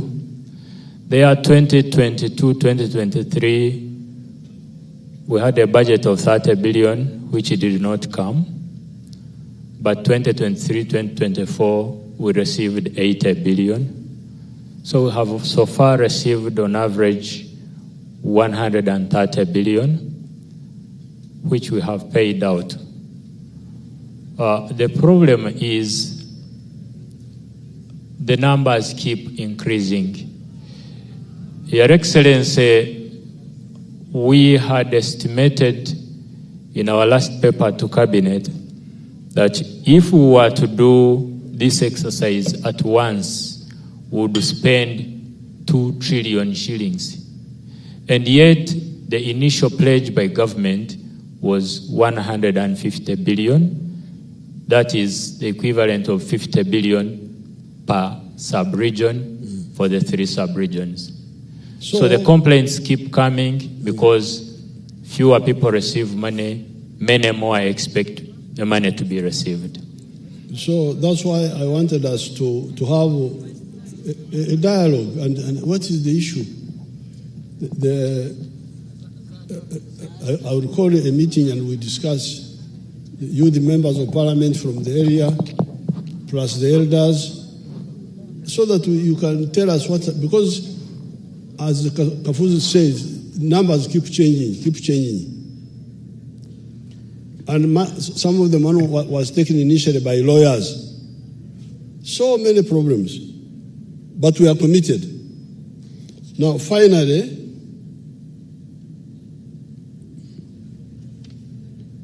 on the issue of the skilling hub, there's a skilling hub in Gulu here. There's a skilling hub in Gulu here. There's a skilling hub in Ajumani. I'm sure there's a skilling hub in Lira, in Ilango. Maybe what we can do is to, because what I do, my state house controller takes equal numbers from each district. Maybe we can increase the numbers who come from each district. But we are moving. And the only other issue, people, if you support me, the only other issue I had was that you train and give kits to go back with, instead of training and they go back with empty hands. So we can fine-tune that. So I thank you for coming here to have the meeting here. And you have heard my views. I submit. Thank you. We would also request that you declare the session open, regional sittings. The regional sitting is declared open. Thank you. Your Excellency, having addressed Parliament in accordance to Article 101, Sub-Article 2 of the Constitution, we want to thank you so much for creating time to be here with us and for giving us a clear and a concise address. It is always inspirational listening to your words of wisdom. In fact, besides being a fountain of honor, you are a fountain of knowledge too, because there are some things that you're actually a encyclopedia. Your Excellency, while we appreciate the solution-oriented 4-acre model for prosperity, we still reiterate we need mechanization in the region. And like what one member said, they were given tractors without horse. We need mechanization. We will continue preaching the prosperity gospel for transformation of our people. And honorable members will act as lead members. We lead by example. We will do this, and Your Excellency, between West Nile and Acholi, we don't have the demonstration farm. We would also request if we could have a demonstration farm between Acholi and West Nile, since we have one in Baralege. As St. Paul wrote to the Corinthians, faith without action is dead. Please, honorable members, let's lead by action. Your Excellency, we want to appreciate your words of wisdom. And for the issues of free education, Parliament is always ready and willing to do what executive does. Kindly bring the instrument and we'll work on it to ensure that we have free education. And the memorandum that we are going to hand over to you, Your Excellency, is a document that has been worked on for the last 2 years by General Salim Saleh and team. And we want to thank him for the good work he has done while here. Once more, thank you, and we want to thank you greatly for coming. Can we stand for national anthems?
Honorable members, as we go for signing of the visitors book and a group picture, we'll suspend the House for 10 minutes, for 30 minutes as we go for lunch.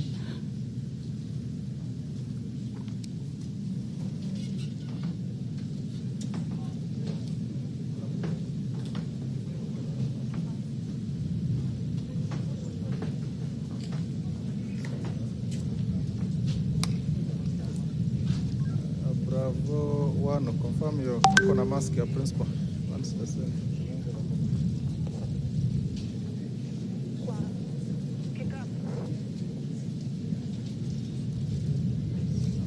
Confirm kwa kitabu hii kwa meza.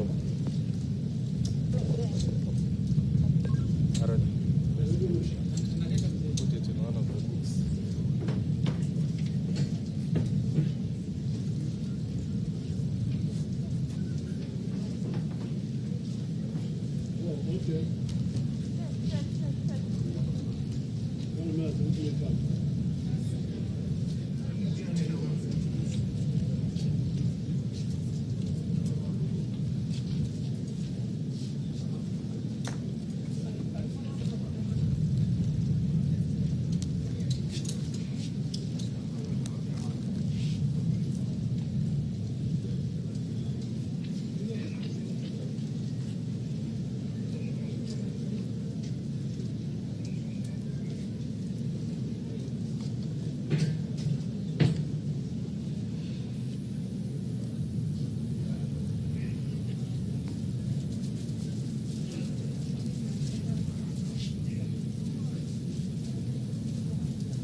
Is there anything you have any meeting there? I take for the notebook.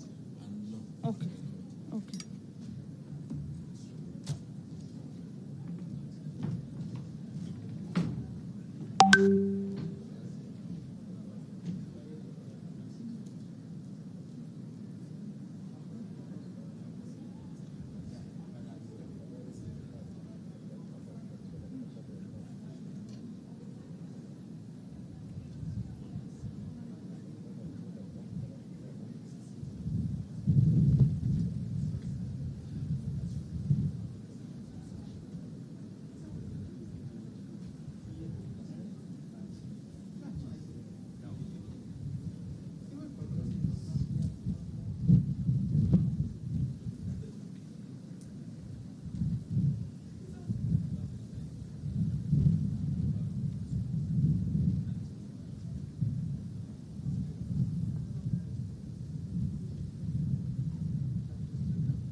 Bye.